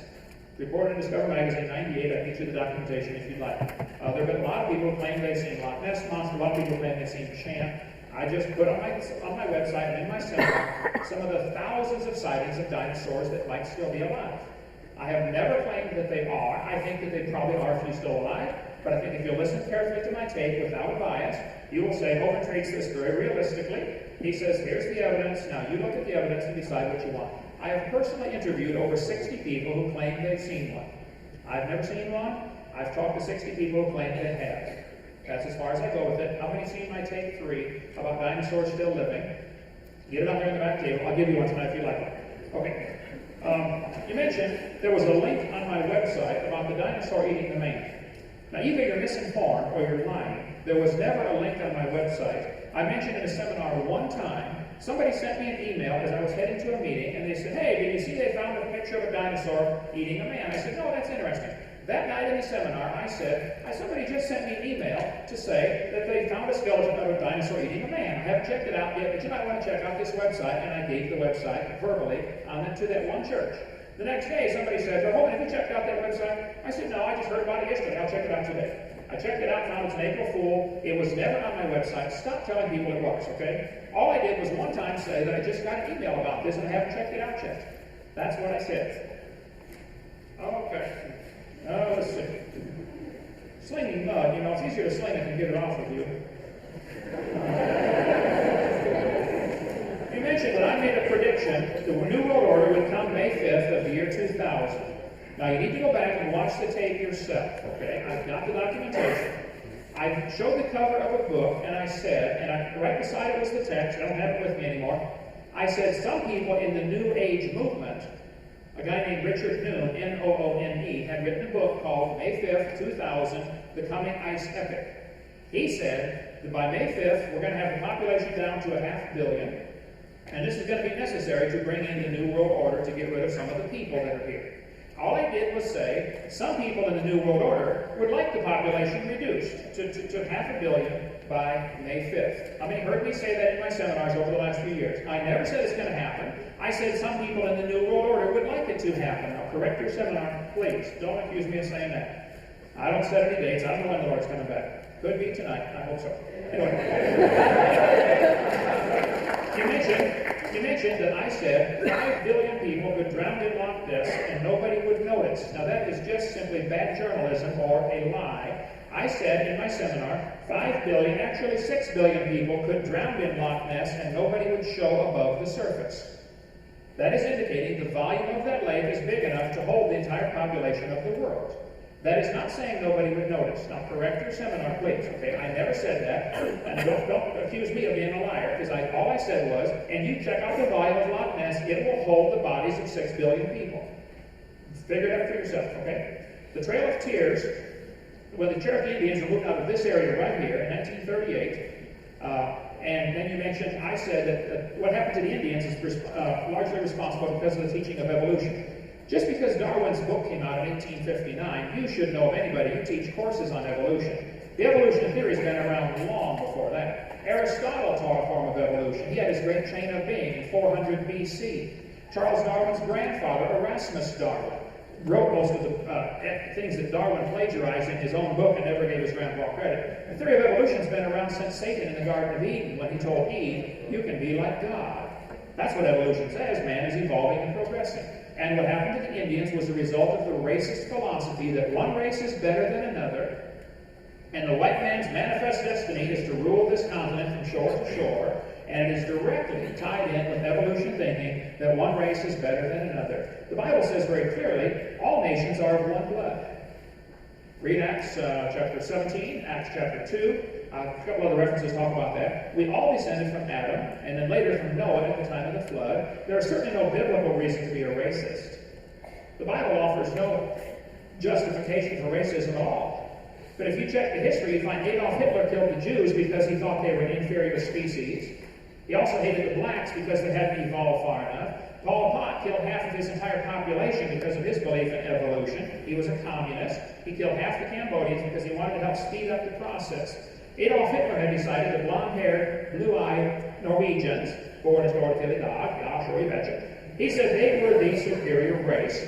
And if we could help out, we could speed up evolution by eliminating the inferiors.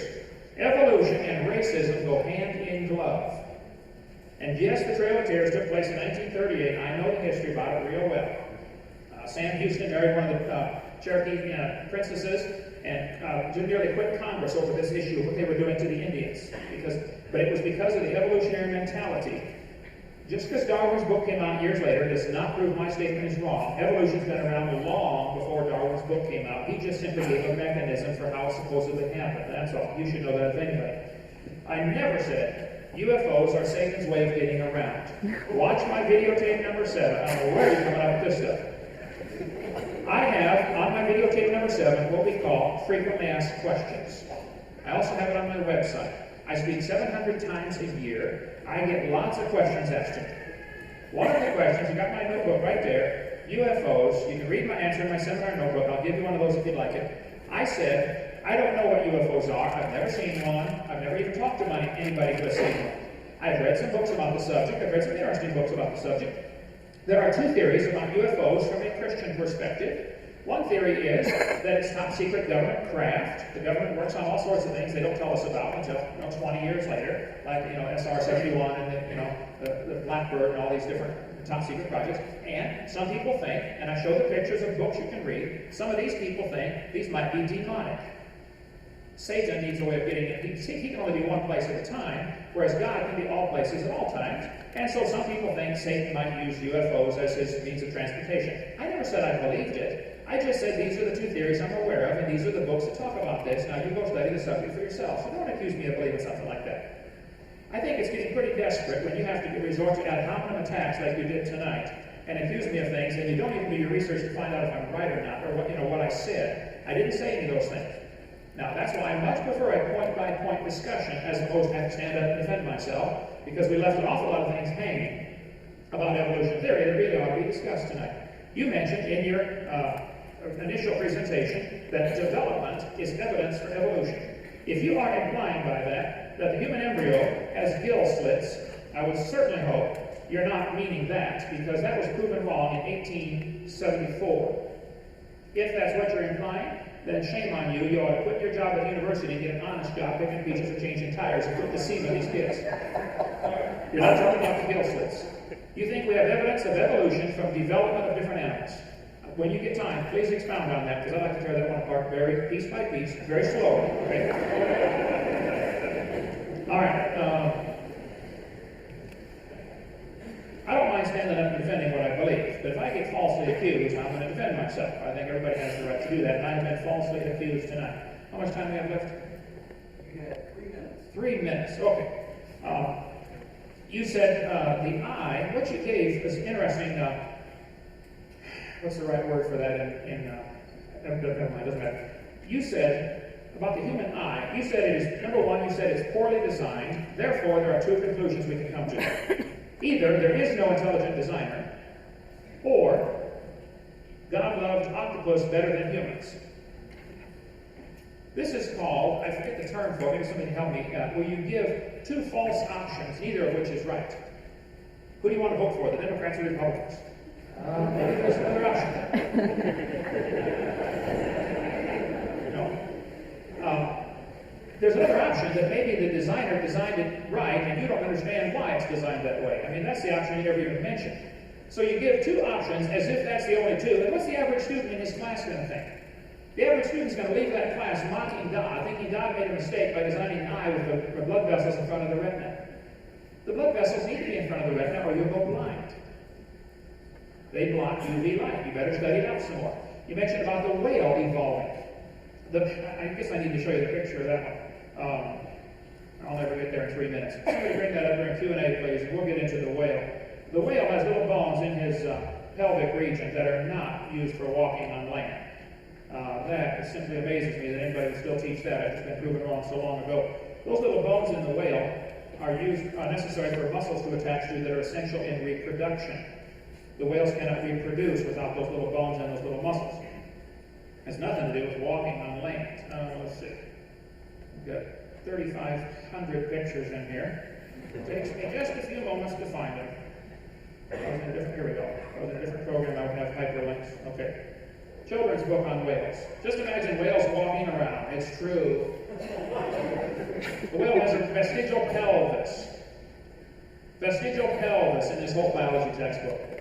Here are the bones they're talking about. Go to the Los Angeles Museum of Natural History and you will see those little bitty bones hanging down right there. Yep, you can walk on land all right. There's the proof. Those bones are essential for reproduction in whales. They have nothing to do with walking on land. They never did. And all they found for the packy, whatever it was you mentioned about the whale, was part of the jaw and a couple of teeth. How you can tell it walked at all from the jaw and a couple of teeth, I don't know. But I think if you're going to tell your students you have evidence for evolution, you should let them decide based on the real facts, not somebody's interpretation of the facts. By the time the student gets it in the textbook, it's already been digested for them. And they're told what to believe. They're not taught how to think. They're told what to believe. That's what's happening in this university. Thank you so much.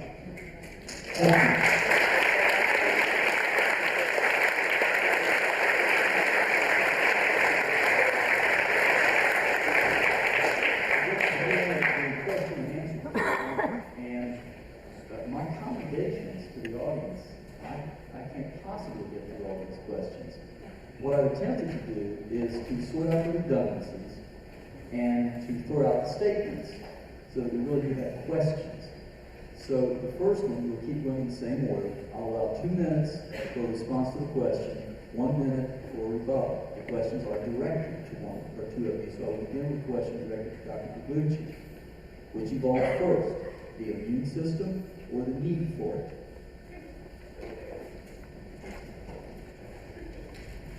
Good question. Let me use the first 30 seconds of my time to make one interesting point.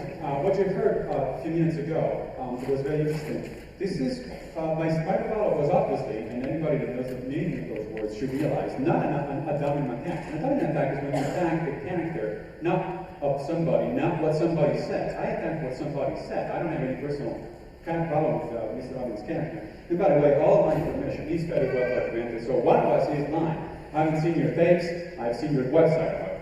Now, the question about who evolved first, the chicken or the egg.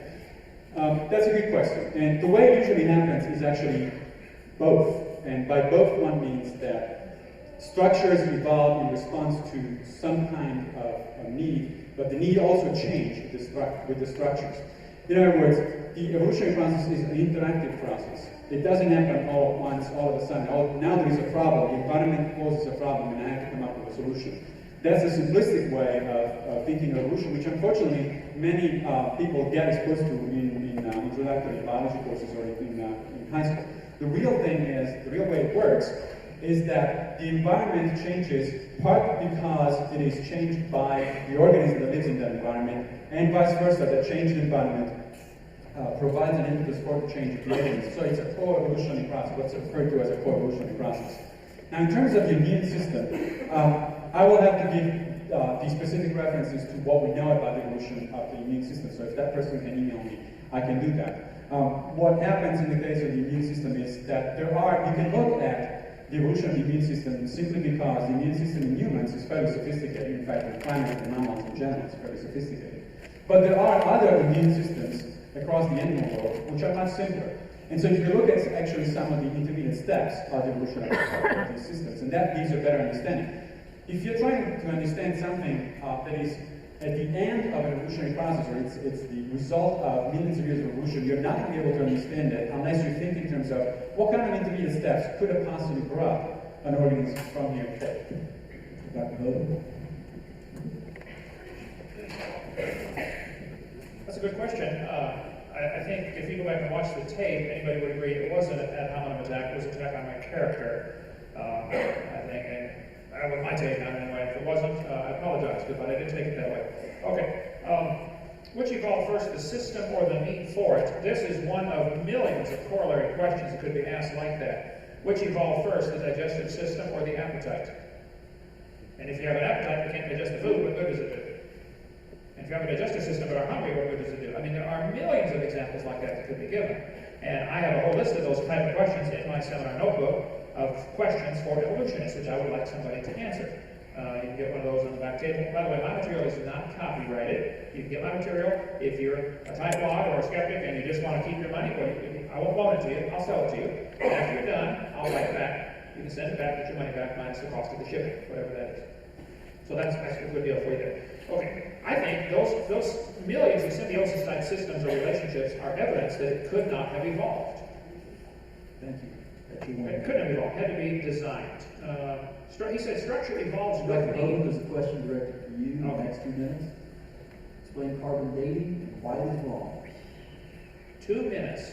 I have about a 30-minute answer on my website. Carbon dating is very fascinating. I've studied it quite a bit. I think that people that really study the subject of carbon dating will say it's interesting, but there are too many problems with it. It does not work very well, if at all. Carbon dating, I'll just give you a couple of examples in the 2 minutes here. I could explain how it works, if you like, with radiation striking nitrogen, creating carbon-14. I think once a student understands how it works, all of a sudden the mystery is gone, and then they will realize, hey, this doesn't work. Okay, just a couple of examples here. Living mollusk shells were carbon dated 2,300 years old. Oh, they're still alive. Freshly killed seal, carbon dated 1,300 years old. Shells of living snails, carbon dated 27,000 years old. One part of a mammoth, carbon dated 29,000 years old. Another part was 44,000. One part of baby dino was 40,000. Another part's 26,000. And the wood next to it's 9,000. The lower leg of a mammoth is 15,000 years old. The skin is 21,000. I think we have a problem here, folks. I can go for a long time. They had some dinosaur bones carbon dated. They dated less than 20,000 years old. They would not have even dated them had he told them they were dinosaur bones. Frozen dinosaur bones were found in Alaska. There's Answers in Genesis has a book that they sell called The Great Alaskan Dinosaur Adventure. There's answersingenesis.org. You can order the book about finding frozen dinosaur bones. If they would have said they're dinosaur bones, they never would have carbon dated them because of the preconceived idea. Evolution is a great hindrance to thinking, to scientific advancement. Carbon dating is not how they date things. They did it with the geologic dating. One last thought. Time's up. Okay. It's easy with all those slides. I couldn't follow the argument. You looked at some of, they were going very fast. You looked at some of the sources, Reader's Digest. Real good scientific source for these kind of data. Now, the problem with carbon dating is that as any other kind of dating or any other kind of scientific technique, has a certain amount of error, comes with a certain amount of error, and scientists are aware of that error, and they therefore factor it in whenever they estimate the age of something. The interesting thing about dating in general, not dating a man or a woman, but dating in the sense of dating rocks, is that there are several different independent ways of dating the same rock or material. And amazingly, they pretty much converge on the same results. There are, of course, plus or minus the amount of error, which always comes in any time you're doing empirical science. This is one of the things that is very difficult for creationists to explain. Why is it that dating things in a variety of different ways, using a variety of different methods, not just carbon dating, they always come out the same, and the oldest rocks come out to be billions of years old. You can't date the oldest rocks with carbon dating because carbon dating is valid only for fairly recent events.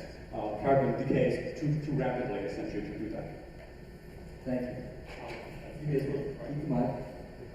Dr. Bucci, why doesn't the theory of macroevolution contradict the second law of thermodynamics? It does not. No physicist Not only no biologist, but no physicist has ever claimed that the second principle of thermodynamics contradicts evolution. It certainly does not. The second principle of thermodynamics simply says that in a closed system, left to itself, the amount of disorder, which is technically known as entropy, will increase. Right? The Earth and the biosphere is not a closed system. It is an open system because it receives both energy and material from outside, from the sun, from the rest of the solar system. So the second principle is not violated. Now, probably Mr. Other creationists will tell you, well, yeah, but energy by itself has never helped anybody. If you get zapped by lightning, which is energy, what happens to you? You don't evolve, you die. Yes, that's very cute, except that it's got nothing to do with the matter at hand. The point is, the second principle of thermodynamics applies to systems that are not the living systems. Therefore, to say that the second principle of thermodynamics is proof against evolution is simply not understanding the second principle of thermodynamics. And by the way, let me make a final comment about not understanding and not studying. When someone doesn't understand something because he hasn't studied that something, it's not that person is not dumb. That's not the definition of dumb by any dictionary that I know of. It's just the definition of a person who hasn't read that particular or studied that particular field. I'm extremely dumb in particle physics by that definition, simply because I haven't studied particle physics.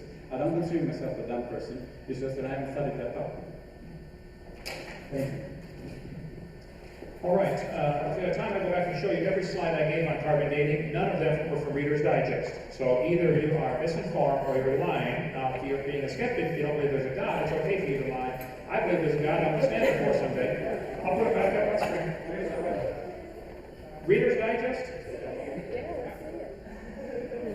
Oh, the carbon dating. I had there from Science magazine. Look at that. Let me get the second law of thermodynamics here. Finish one topic at a time. Okay, you assume that adding energy will overcome the law, the second law of thermodynamics. They say the universe is a closed system, and adding energy is destructive. Folks, the universe is a closed system. Adding energy is destructive. The Japanese added lots of energy to Pearl Harbor, didn't organize a thing. We turned around and added lots of energy to Japan, and didn't organize a thing with the atomic bomb. Adding energy does not organize a thing. Adding energy, the sun adds energy to the earth. It destroys the roof on your house. It'll eventually destroy the house. It'll destroy the roof on your car. It'll destroy the paint job on your car. Sunlight is destructive to everything except chlorophyll. And chlorophyll is an incredibly complex design mechanism to utilize the sunlight. So, second law of thermodynamics does apply, and evolution violates that. And if we have time, that's why I think we'll point by point instead of these dumb rules. I'll be able to show you. Time is up. See? You may as well keep the mic there. Pardon? You may as well keep the mic. Keep the mic, okay. Next question for you. Doesn't it take longer than 6,000 years to form a diamond? Doesn't it take longer than 6,000 years to form a diamond? Well, Superman does it in a few seconds. It either takes lots of time or lots of pressure. Most diamonds are found in what's called blue ground, which is in the neck of extinct volcanoes. The volcano puts an enormous amount of pressure out. Ask the folks who live near Mount St. Helens. Blows rocks the size of this building, several miles away. So I think probably diamonds were formed from coal near volcanoes. That's my theory on that. I don't know that anybody knows for sure how diamonds are formed. There's certainly carbon. Different crystals of carbon like graphite and other forms of carbon are found on Earth. So my theory would be probably the diamonds formed at the time of the flood as the fountains of the deep were broken up and the pressure was exerted from the volcanoes squirting magma through these various areas. I would be willing to discuss that and willing to study it. I don't know an answer, that's just my answer. It either takes lots of time or lots of pressure. I think lots of pressure would do it just as well. Okay? And according to that Superman thing, next time we'll be here. This is amazing. This is the thing that is amazing about this kind of debates. Of course, you realize here that you're getting short shifts by a long stretch. We're just firing things at you very rapidly. You have no way to tell if we know what we're talking about or something. Obviously, at least one of us doesn't know what he's talking about. Now, geologists would not only frightened but scared and listen to the for the formation of diamonds. But of course, we all know the geologists are a bunch of dumb people that just got a PhD in geology, and that 70-year-old would understand how diamonds are formed in 6,000 years. That's the message that we're getting tonight over and over. Next question. Dr. Pavlich, where is the empirical evidence for a chemist or physicist producing a living being from a non-living being, i.e. spontaneous generation? Right. Okay. before I answer that, let me get back to this recurring theme that has been brought up several times of the format of the debate.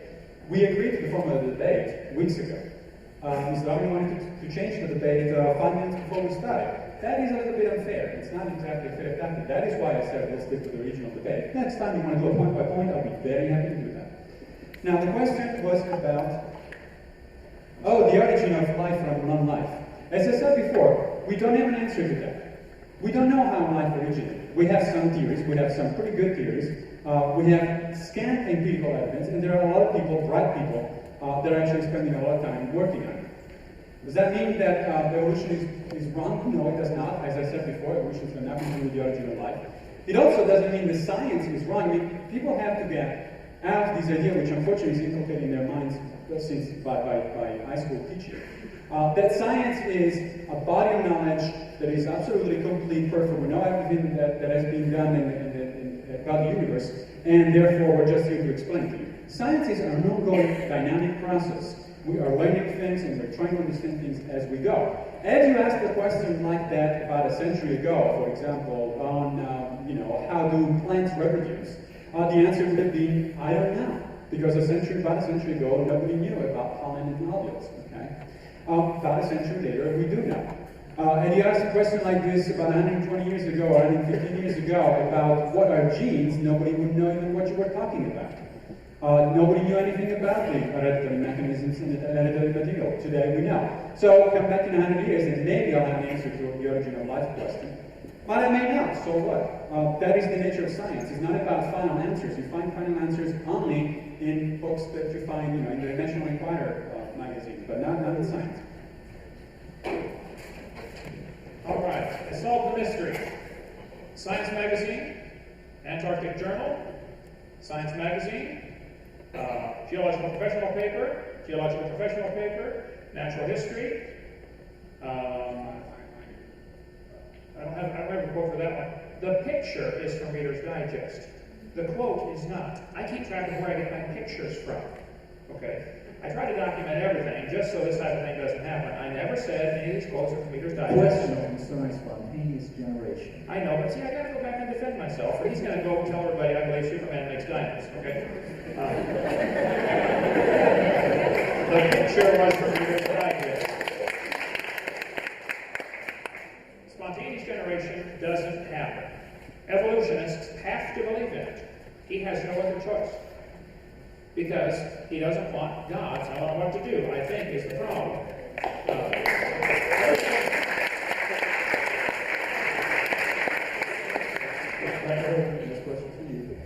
What mechanism limits microevolution to keep it from working on a macroevolutionary level? What mechanism limits microevolution? Well, the Bible clearly says the animals will bring forth after their kind. The kinds, apparently, those that originally were able to bring forth, reproduce. Now, they may have diversified to the point where they don't normally reproduce. Lions and tigers don't normally breed, but they might have had a common ancestor. They have been bred in captivity. A liger and a tiger have been produced, depending which one is the father or the mother. Even a dolphin and a whale, killer whale, were crossed, and they got a wolfen. One of the zoo, I think San Diego Zoo or Hawaii Zoo, one of them had that. Anyway, I think the mechanism is a genetic code that simply prevents them from crossing. For instance, humans have 46 chromosomes, chimpanzees have 48. So does tobacco, by the way, it has 48. That proves tobacco and chimpanzees are identical twins. I know when you're not saying I believe that. I'm making a joke, folks, okay? I don't believe that.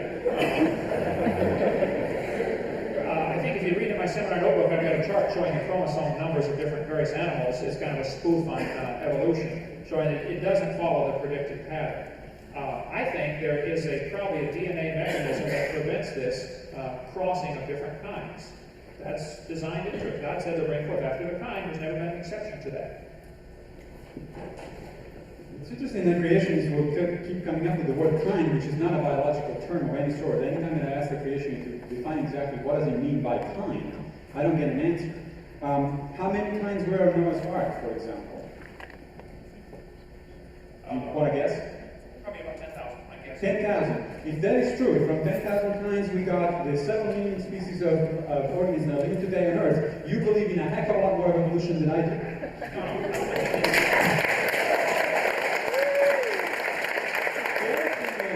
The distinction between micro and macroevolution is artificial. There is no macroevolution. Macroevolution is simply microevolution writ large over a very long period of time. There is no difference that anybody can figure out, and I still haven't had a creationist be able to tell me what the difference actually is. Next question.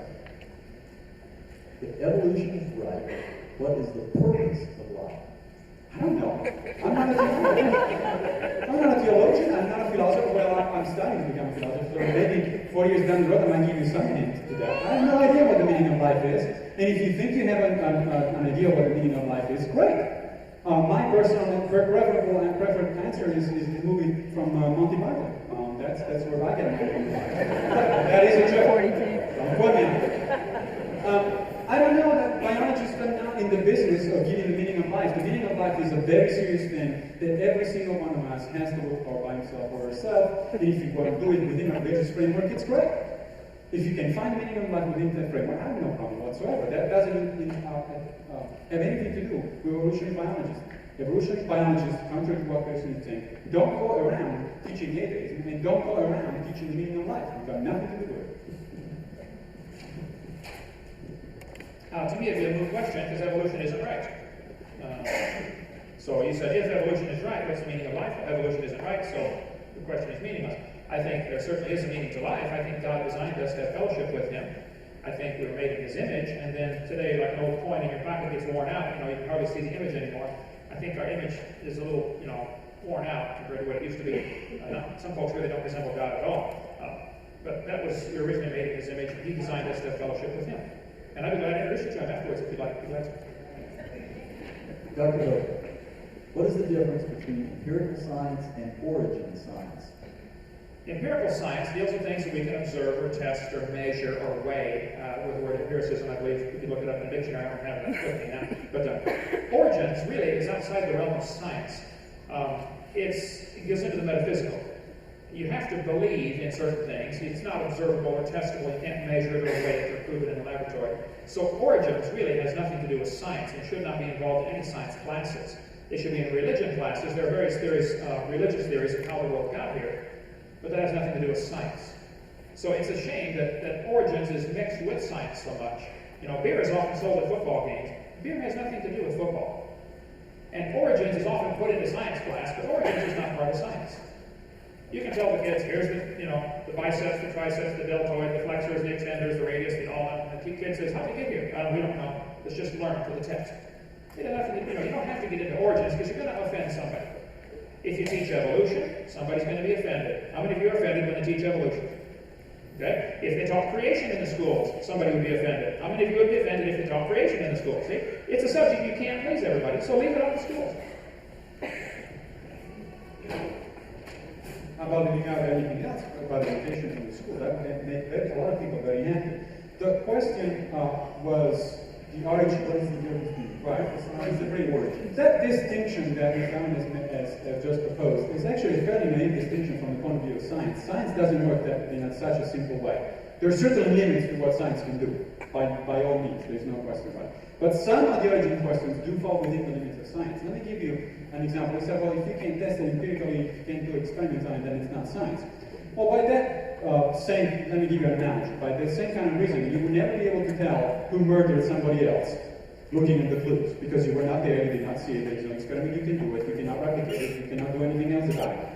Except, you can look at fingerprints, you can look at DNA evidence, you can look at the circumstances of the crime. You can look at where the person is suspected to do the crime actually was at that time, and so on and so forth. That is, forensic science works by clues, by indirect clues that lead to reasonable conclusion beyond reasonable doubt. That's exactly the same way in which science works. Dr. Fablucci, can you tell us when or how plants evolve from animals, or vice versa, i.e., when did an animal or a plant give birth to the other type? Okay, plants did not evolve from animals. The closest group to animals, phylogenetically speaking, that is in the history of life is actually fungi. That's not to say that a fungus all of a sudden became a mammal. That's the way of a simplistic way of putting it. It's just that they share a very distant ancestor. As far as the when, I think the best estimate that we have at this point is about 1 billion years or 800 million years ago. Less than 1 billion years ago. Now, when you think of animal in that sense, as I said, you don't think of a mammal, you don't think of an animal with skeleton, you don't think of a worm. It's what makes it way too complicated. What you're thinking of, what should you be thinking of, are cells, which are structures, unicellular organisms, which are structured one way or the other. The unicellular organisms that gave origin eventually to the animal lineage share a most common ancestor with the same organisms, unicellular organisms that gave origin to fungi. That is not to say that fungi all of a sudden translate to human beings or bananas into mammals or things of that sort. Okay, repeat the question, please. Can you tell us when or how plants evolved from animals or vice versa? When or how plants evolved from animals or vice versa? Well, it didn't happen. God made the plants on day 3, He made the animals on day 6. He designed them for their functions of things that they do. I think if we go back and listen to the tape, we'll find Dr. Pigliucci did imply very strongly that fungi and animals have a common ancestor, but it didn't happen quickly, it happened slowly. Now, if you're from Harvard, of course, that happened quickly. Like Stephen Gould says, punctuated equilibrium. So if you want to believe that, you're welcome to believe that. That's not science. That's not empirical. Nobody's ever... Fungi are still around today. Okay, why don't they do it again? Let's evolve something else. Let's evolve another animal from fungi. You got plenty of research money. You ought to be able to do that in your laboratory. Okay. Dr. Rowe, how do you explain dinosaur extinction? How do I explain dinosaur extinction? I would say they're probably not even extinct. There are probably a few still around. I think that in the flood in the days of Noah, millions of animals drowned, and plants and everything else. The flood explains the coal. The coal we find in nice neat layers all over the world. Pressed plants. There's a layer in Wyoming, 10,000 square miles in the Powder Bluff Basin, whatever it's called. And some places 200 feet thick. I think the flood is the only explanation for the fossils at all. I think animals don't fossilize unless they're buried. And I think what happened to the dinosaurs after the flood, those that survived by being on Noah's Ark, probably babies, of course, people kill them. All through history, there are stories of people killing dragons. They called them dragons until 1841, when the word dinosaur was coined by Sir Richard Owen. There was no such word as dinosaur until 1841, so people were killing the dragons, and most of them exterminated by man. Possibly a few stragglers still alive. They're mentioned in ancient history. They find them on all kinds of ancient pottery. Artwork shows pictures of dinosaurs, cave paintings, cliff paintings. There's overwhelming evidence that they've lived with man. I cover that in video number 3. Start back all over. The dinosaurs probably went extinct because of an impact of an asteroid. We have found a crater. The crater is still visible underwater outside of the Yucatan Peninsula in Mexico. There is geological evidence of the impact of that crater, and the material that meteor was made of was actually scattered all over the world. There are beautiful geological strata in Italy, for example, where I was born, that show the same exact sequence and the same exact material as in the Yucatan Peninsula. All these data are very difficult, if not impossible, to explain within a creationist perspective. And dinosaurs don't walk the earth right now. Just please find one and bring it here, and then I'll believe it. Dr. Bucci, how does the Triceratops example prove evolution when they are all variations of the same animal? Well, that's a matter of opinions, I guess. No, they're not variations of the same animal. What do you mean by variation of the same animal? Was that a kind?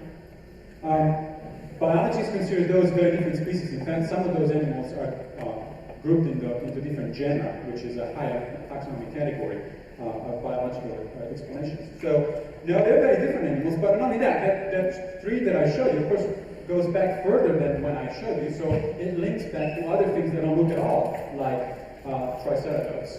There are other kinds of dinosaurs, and there are intermediate fossils. Now, does that prove evolution? Science is not about proof.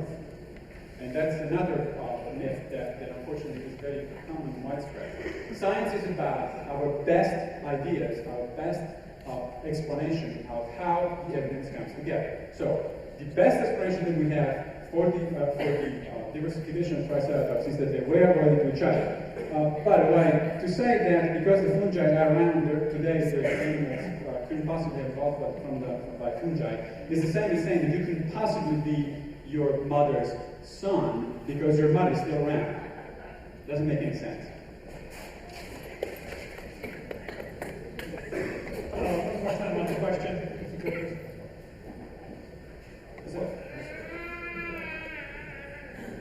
how does the Triceratops example prove evolution when they are all variations of the same animal? The Triceratops example that he gave is different reconstructions of different bones that have been found. Probably there were a variety of Triceratops. There's a variety of dogs. I think nobody would question that a Great Dane and a Chihuahua have a common ancestor. But they look awfully different. As far as you said, you've asked a question that's never been answered. I'm going to answer it, so you can't say that anymore. What is the kind? The Bible says very clearly, the animals will bring forth after their kind. So those that originally were able to bring forth, that is, reproduce children, are the same kind. The Bible kind is those that could bring forth. I said, you asked me to answer the question, how many animals are on the ark? I picked a number, said about 10,000, and you said, I believe in fast revolution or something. Yeah. Okay. You believe all the animals in the world, including all of us, came from a rock. You believe in something that's pretty hard to believe in, from my opinion. Okay?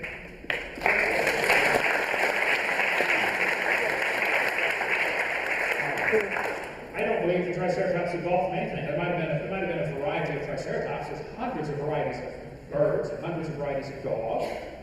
There might have been hundreds of varieties of Triceratops. No. How do you explain Mendelian genetics? Say that one. How do you explain Mendelian genetics? Oh, Gregory Mendel, the priest who did the study on the pea plants and all sorts of things, the tall ones and the yellow ones and the green ones, he really proved that evolution can't happen.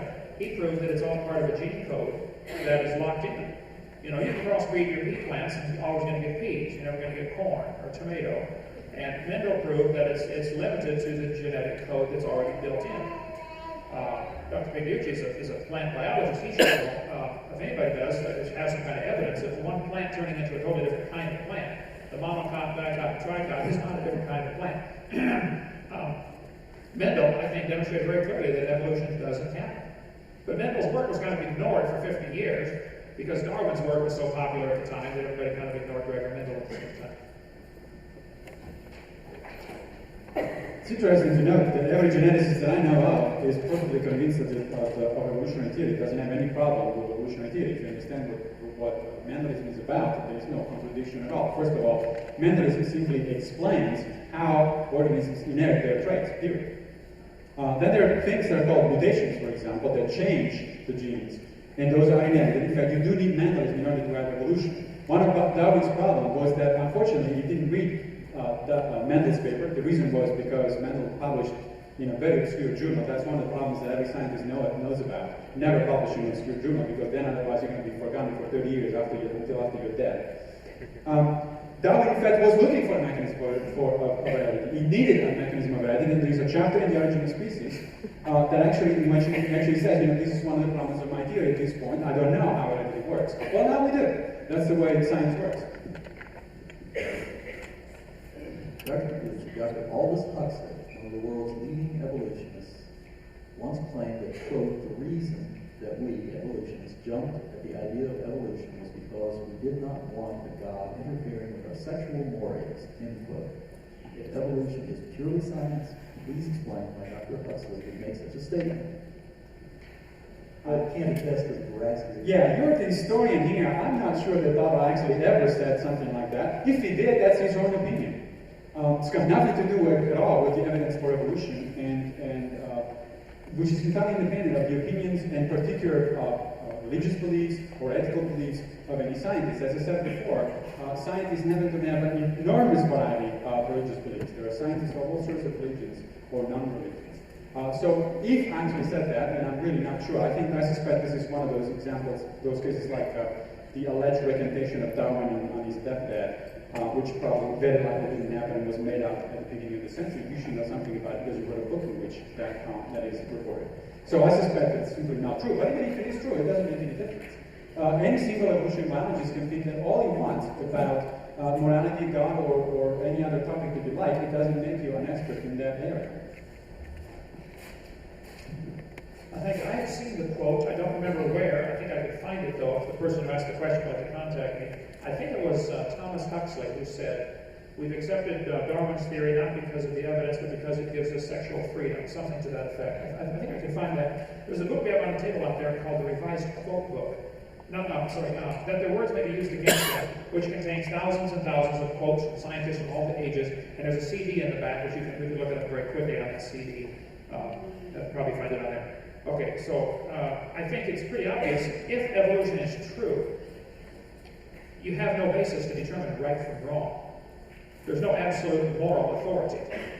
If evolution is true, Hitler was right. Hitler was certainly trying to promote the evolutionary theory. You can read many folks who've written about him and say, yeah, that was his goal. I ask people this question all the time. Maybe you've got an answer, Dr. Gregory. If evolution is true, how do we determine right from wrong? Where is the standard to determine right from wrong? If evolution is true. If evolution is true, the strongest survive. It's tooth and claw, struggle for life. And the biggest guy, wins. But if the Bible is correct, then God decides right from wrong. And some people don't like that idea because it chaps their mind. Next question. Get some Vaseline, man. You're going to need it. We'll be judged by God. What is the purpose of the other planets and stars? What is the purpose of the other planets and stars? I don't claim to know the answer. I have a couple ideas. I'm sure I'll get misquoted on this one too. The planets certainly do shield us from an awful lot of meteor strikes. I mean, if you take a look at the moon, obviously it took the hits for us quite a few times, as well as Mercury. I think maybe the stars and planets are out there for the oh wow factor. Why do people put chrome on their cars? People go, oh wow. I don't know. I know one thing, when I step outside and look at the stars and the planets, I say, wow, what a mighty God we serve. So, that may be the purpose. It may just be because God's not broke. It doesn't cost him a thing to make it. He didn't even lift his finger to make it. He spoke. Everything in the universe was created by the voice of God. When he speaks, the waves lay down, the dead come to life. Everything obeys the voice of God, except some people. Okay?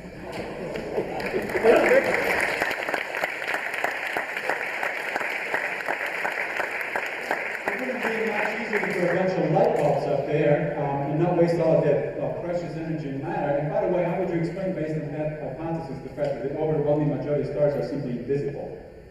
How would you go, wow, to something you can't see? Anyway,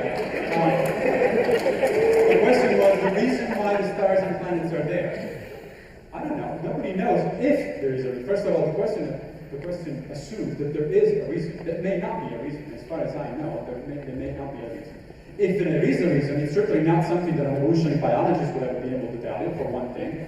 You should ask it at most a cosmologist, and even a cosmologist I would think they would have some problems telling you anything about meaning. Science is not about meaning. Meaning you have to find it yourself. Science cannot give you that answer.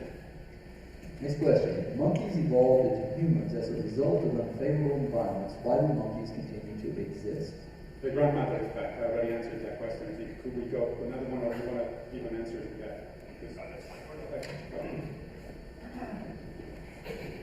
Please name some absolute evidence for evolution. Absolute evidence for evolution. Well, I don't know what that means, actually. Absolute. Well, I don't know. The fact that the HIV virus is changing under your buddy nose is pretty absolute to me. That is a sign. Yes, the virus hasn't turned into a banana yet, but nevertheless, it is evolving under your very nose. The fact that you might have problems getting infections because antibiotics have selected, by natural selection, for more and more resistant bacteria is another example of a pretty absolute. You can observe it yourself. The fact that you cannot spray any more pesticides in your garden and get it clean of pests because pests have evolved resistance, well, that's evolution happening under your very nose, so I consider that pretty convincing evidence. There's a lot more than that. You can look at the DNA similarity organisms. The fact, how do we know that fungi and animals are more closely related to each other than either one of them is related to plants? Because if you look at their molecular structure, their DNA today, it is much more similar than either of them is to plants. I would say there is no absolute evidence for evolution above the microevolution examples which I gave earlier. Now let me take the rest of my 1 minute on the stars. The Hubble telescope was asked to look for 10 days at one spot that they thought was black. After 10 days of viewing a spot about the size of a grain of sand held at arm's length above the Big Dipper, they discovered after analyzing the pictures there were more stars than they could count in that area. And I said the same thing. Wow. That's what I said a minute ago. That's for the oh wow factor. And it worked. Great. Thank you.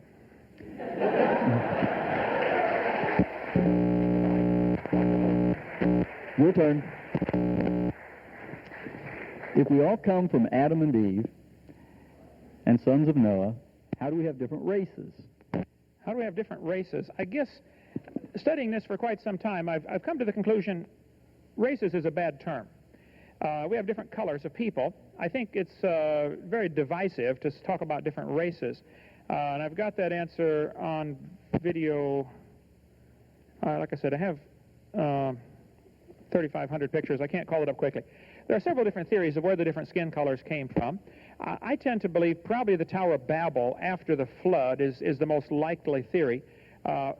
About 200 years after the flood, there were probably a few thousand people in the world by then. And they were decided to build this tower, you know, in spite of God's commands to get out and spread out and replenish the earth and all that stuff. And so they decided in rebellion to God to build this tower. God came down and confused their languages. The people had to go off then marrying somebody from their own family. Now, in the original creation, this would not be a problem with the pure genetic code. He married sisters with no problem. Adam married his rib with no problem. But after the flood, you would start to have problems, genetic problems, and today we have 3,500 defective genes, and it's just about genetic suicide to marry somebody closer than a first cousin.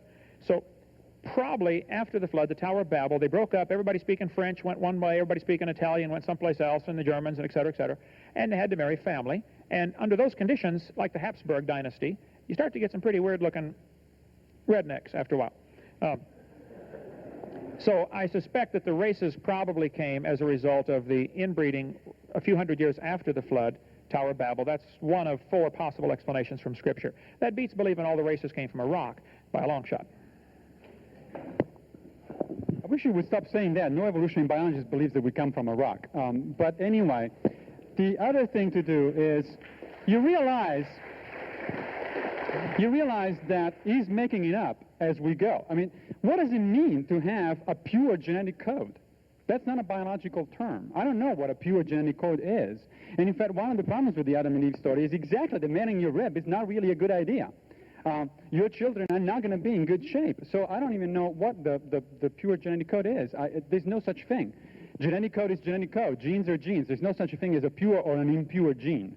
Genes are different from each other because of mutations. Some of them work better than others, but they're not pure or impure. It's not a genetic term. What mechanism would you propose to insert new information into the genetic code? Mutation seems unable to do this. I'm so glad somebody asked that question. First of all, mutations do that, because mutation is, by definition, a change in information, therefore, encoded in the genetic code. Therefore, you do have new information, meaning that you have information that is different from what was there before. If by new information you mean additional information, additional quantity of information, there's several mechanisms that do that.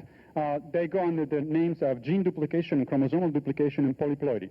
These are observable under laboratory conditions. You can come to my lab and do it yourself.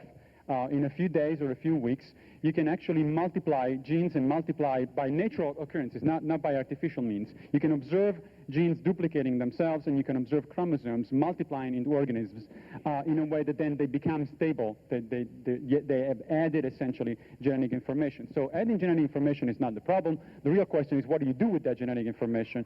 That's where natural selection comes into play, and it screens out things that don't work very well and keeps things that work a little better. Incidentally, natural selection is not what's called an optimizing mechanism. That is, it doesn't produce perfect things.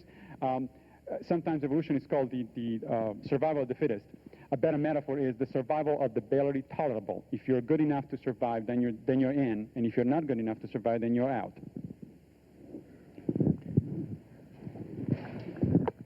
Okay, mutations do not produce any kind of evolution, Pierre Gross says, who's a strong believer in evolution.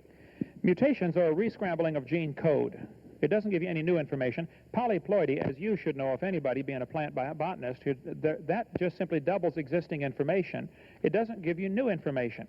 It's a copy of the original code. This bull, for instance, has 5 legs.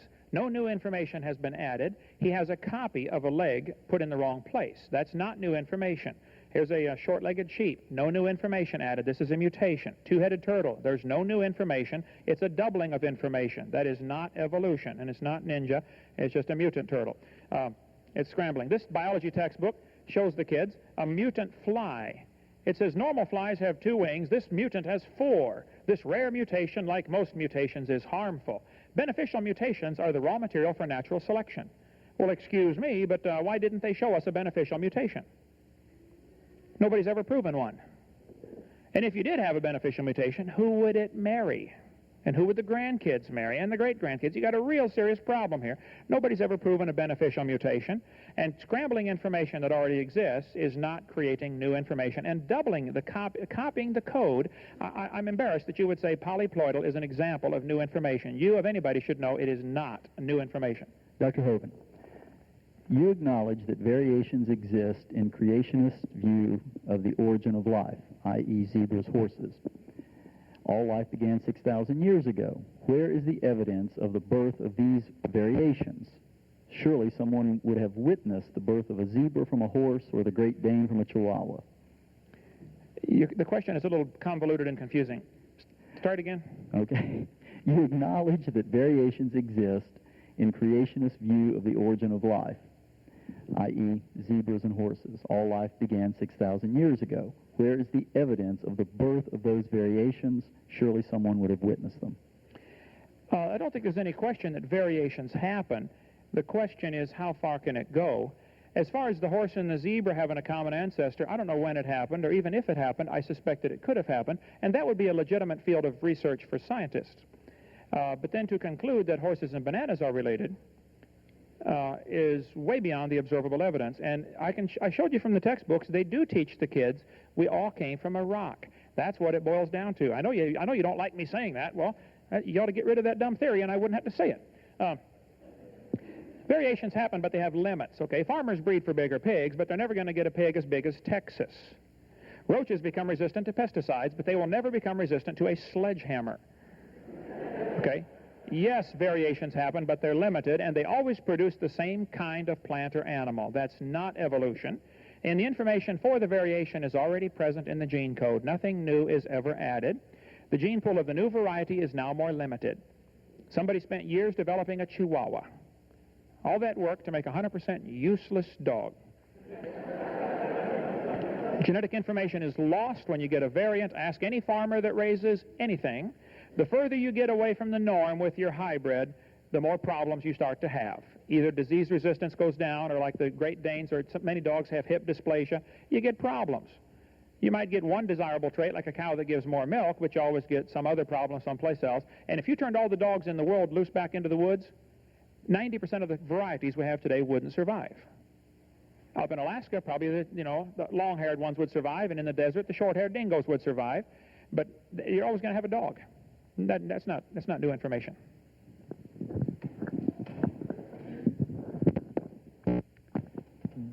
You did say that 10,000 species gave origin to millions of species in the last 4,000 years. So that questioner was right. Somebody must have observed that happening one of those times at least.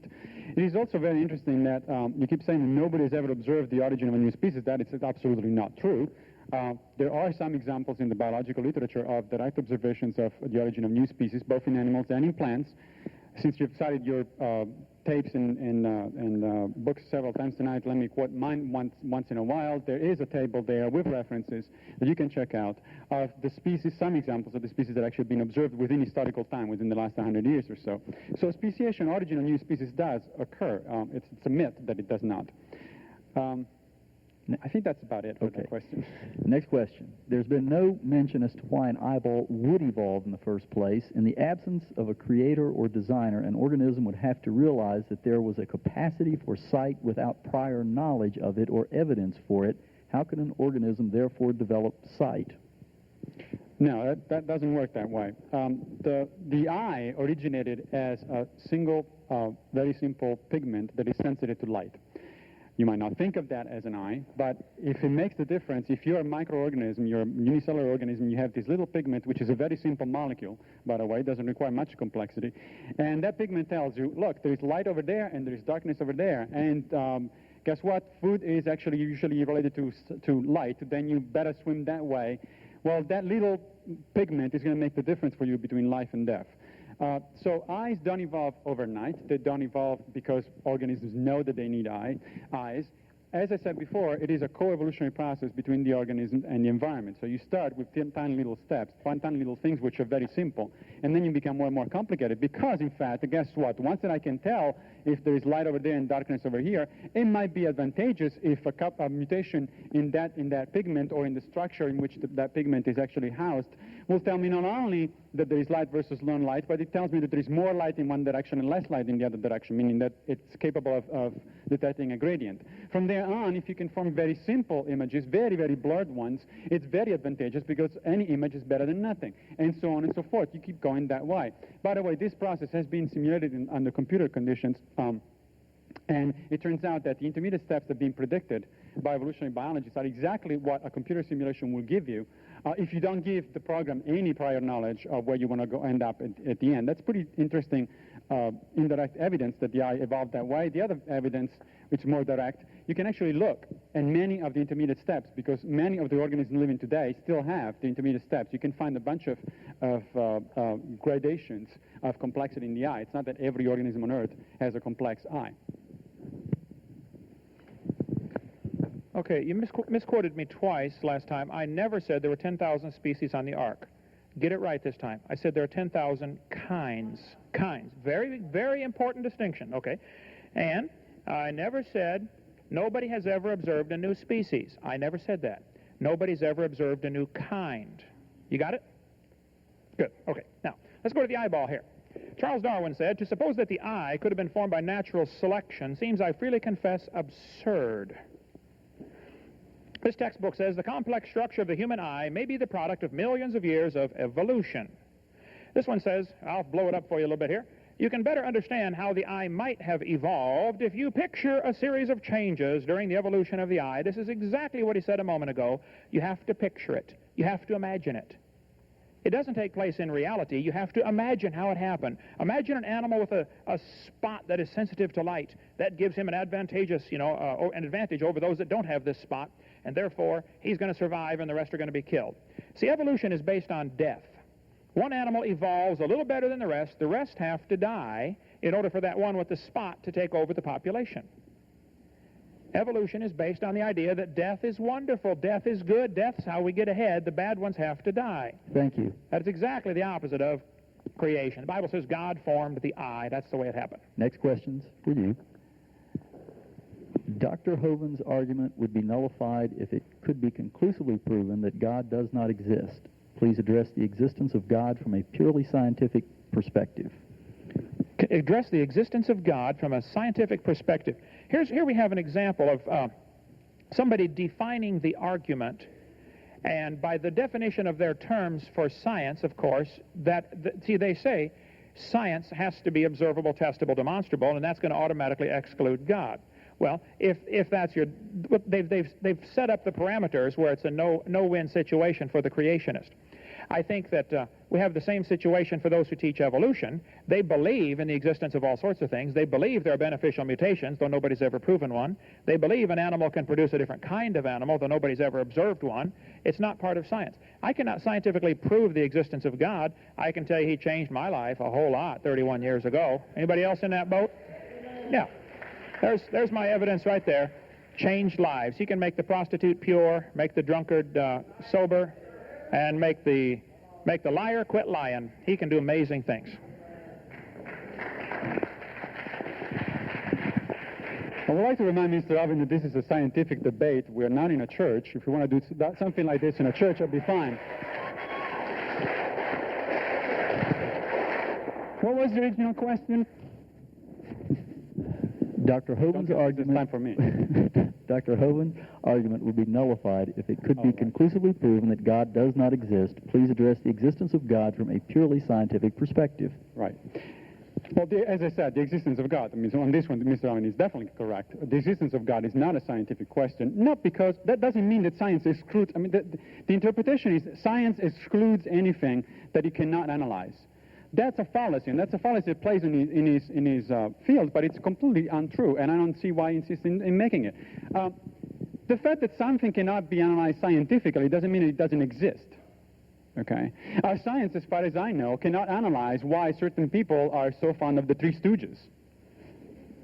Does that mean that there are no people out there that are fond of the Three Stooges? Of course not.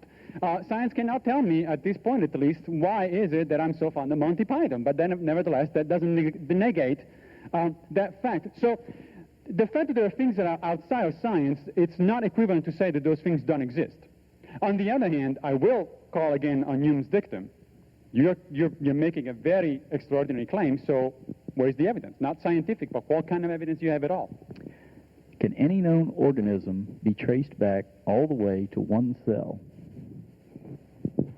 Yeah, you were born that way, whoever answered that question.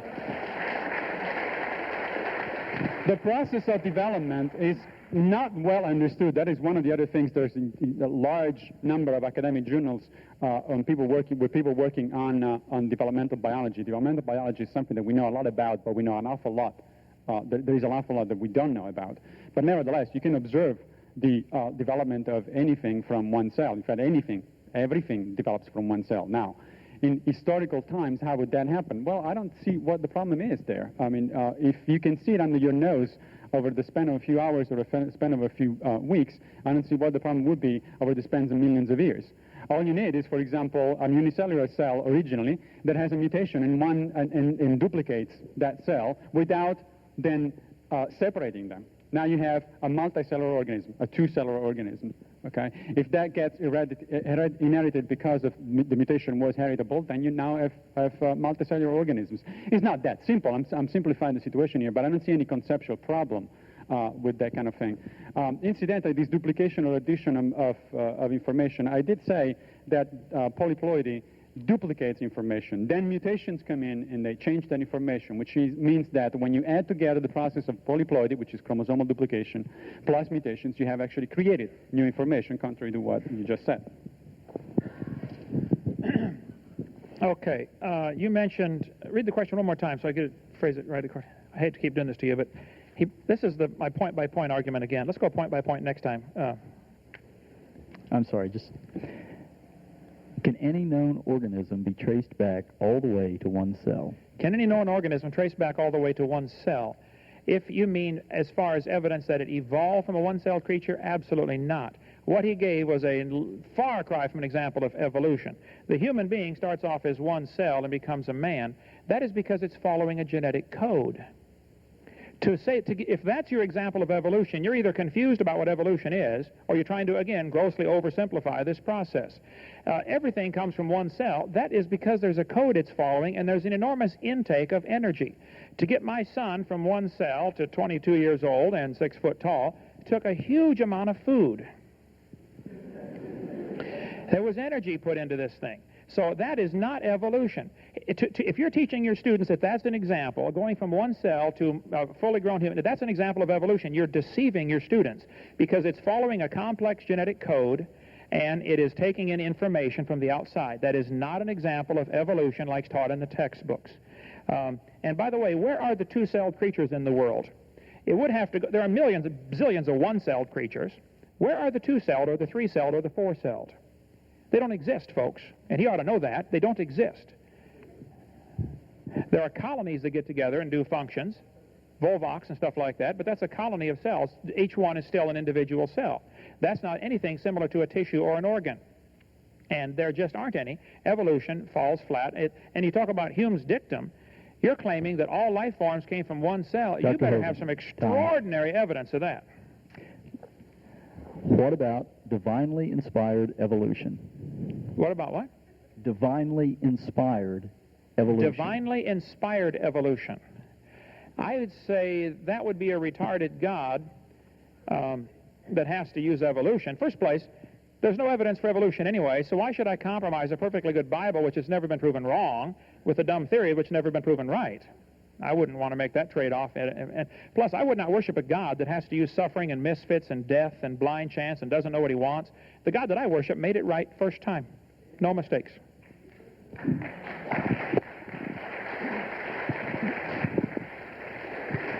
You said that your son grew up thanks to a lot of energy. Doesn't that violate the second principle of thermodynamics? Shouldn't have been annihilated by the energy coming in? That was a joke. Thank you. Okay, the question was about what? The question simply said, what about This is fun, by the way. divinely You should try one of these inspired- days. What about divinely inspired Oh, divinely evolution? inspired evolution. Well, I don't know, but you sure could be. Yeah, you can make the argument that that kind of God would be fairly wasteful. But then again, you know, who are we to make the argument about God's wastefulness or not? I think that was one of your objections before. So maybe we don't know. Maybe that is the best way that God can make things, and that's the way it happened. I have no idea. Again, evolution's got nothing to do. Evolutionary biologists have nothing to say about theology. If you want to believe it that way, that's fine. There's plenty of evolutionary biologists. There's a colleague of mine, Dr. Miller at Brown University, who believes exactly that. He's written a book, if you're interested in that, called Finding Darwin's God or something like that. And that's the theory that he proposes. That's fine, but that you should know, reading the book, that that's not evolutionary biology. That's his version of theology. Maybe right or not. Dr. Poglucci, why do animals and humans not evolve today? They do. I tried to explain this several times. Yes, they do. Animals and humans change their genetic constitutions all the time, every day. Therefore, they are evolving by definition. Now, the question might be, why is it that we don't see species appearing every time, every day? That's a good question. The answer to that is because the speciation process is actually pretty slow, as Darwin did propose. But as I said before, we have observed historical events of speciation, so that's not a problem for evolutionary theory either. And incidentally, talking about Darwin and quoting in a, shall we say, a selective way, that passage from Darwin, from The Origin of Species, that said it may seem absurd that to believe that the eye evolved by natural means. You should have smelled a rat there. The word was, it may seem absurd. You should know that if you go and check that quote, immediately afterwards, Darwin goes on into half a chapter in which he tries to explain how, in fact, the eye evolved. So he says, you know, at first view, it might seem like an absurd thing, but here it is how, in fact, it can happen, and this is what evolutionary biologists has found so far. Selective quoting is pretty dangerous.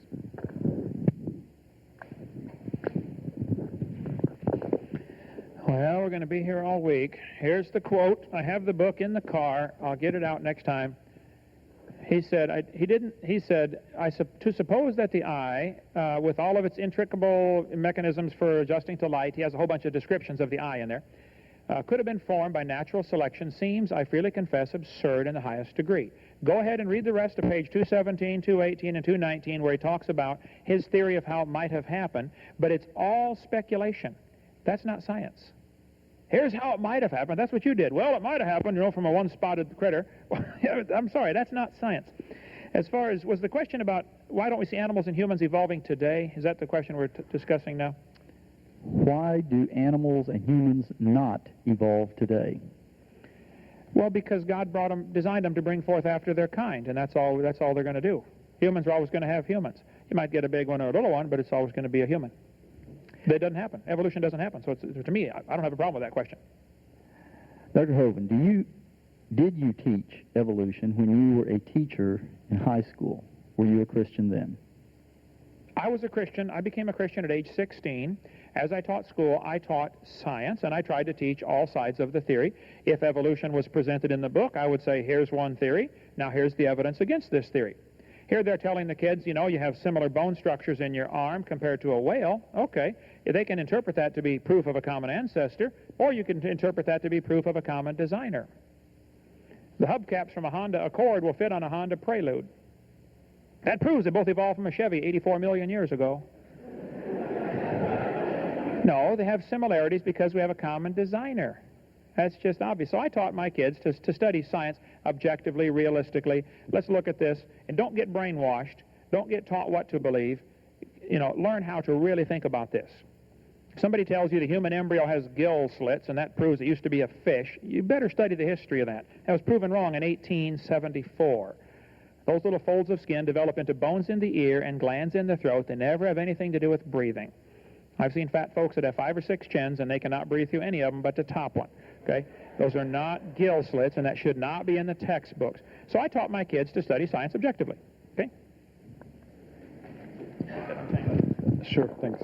This equal time teaching thing is something that needs to be discussed.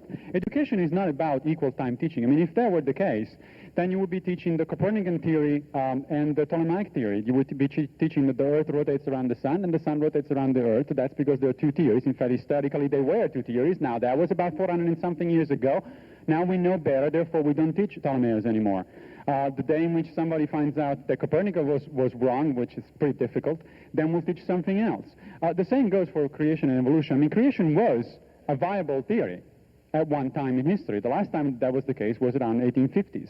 After that, it has not been a viable scientific theory, which is why we don't teach it. I mean, teaching evolution, in schools, not only public schools, but any schools, should be about critical thinking based on the observations and the facts available. It's not about dogma. No evolutionary biologist should ever teach evolution as a dogma, and if they do, they're simply mistaken. They don't understand what education is all about. But it is the only viable theory at this point, scientific theory at this point. It may be wrong, perhaps, but certainly creationism is not the alternative. This may have been addressed, but forgive or blame the moderator if it has. Do you believe, Dr. Poglucci, that the tailbone is vestigial? That the tailbone is vestigial. Oh, I see. Okay, yes, let's talk about these vestigial things, because I know that Mr. Owen, if I say yes, Mr. Owen will say, well, then why don't we I'll pay for a operation for your tailbone to be taken out and see how you feel. Right? I'm learning the game here. Okay. Now, it is very serious, you're right, but, vestigial organs are not, contrary to what most people think, organs that don't have any function. If they didn't have any function, they probably would have been lost long ago. These are organs that used to have a different function, and they now have shifted to something else. A great example of it is if you observe many animals that live in caves. Animals that live in caves usually either don't have eyes or they have greatly reduced eyes. The reason for that's a great example of when you find very reduced eyes in cave animals, it's a great example of evolution, because the reason that happens is because it costs metabolically quite a bit for the organism to build the eye. It's a complex structure, so it costs energy, okay? And if you don't need it, then there will be natural selection against forming eyes, which is exactly what we see. So you see over a period of time, with all the integradations that you want, you see the eyes disappearing in cave animals, so that you can find the cave animals that have non-functional eyes and eyes that are only half there or a quarter there, and then they're completely gone. That is the way vestigial organs work. So in the case of the tailbone, it's the same situation. The tailbone doesn't function anymore as it does in other primates, that is, as a tailbone, because we don't have any tails anymore.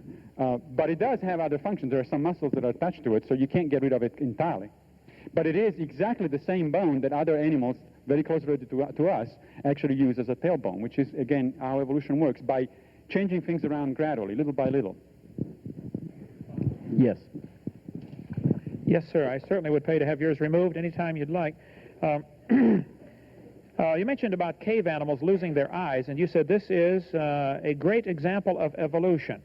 I think it should be obvious to a kindergartner that losing something is not evolution. That's the opposite of evolution. You're going backwards in time, okay? You're losing something, not gaining something.